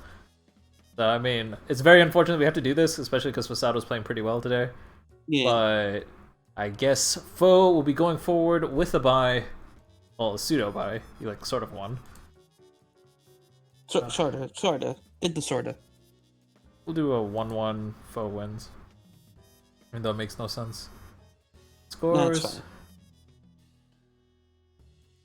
so, grand finals. Here we are. Triviality versus Foe. Let's go. So we have Sheba, who is new to the stream. Hey there, Sheba. Good to have you here. Wait, really? They were asking for if it's a weekly thing and stuff. Yeah. So, welcome to Skullgirls Get Great / Be Great. What you're watching today is Skullgirls Be Great. We go live every Wednesday at 8 p.m. Eastern. It is a weekly Skullgirls tournament that is online, open to everybody. Fourth week of the month has a prize pool funded by yours truly, and also all donations to the stream go straight towards funding and or increasing that prize pool for that prize pool tournament.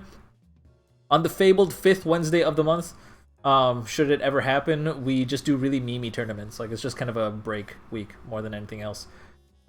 If you want to improve your play, like say you see some really incredible plays here on Skullgirls Be Great, and what you can do is you can tune in for Skullgirls Get Great, which is every Saturday at 3 p.m. Central, 4 p.m. Eastern, etc., etc., where we match you up against a relatively even opponent and then provide constructive criticism on your play.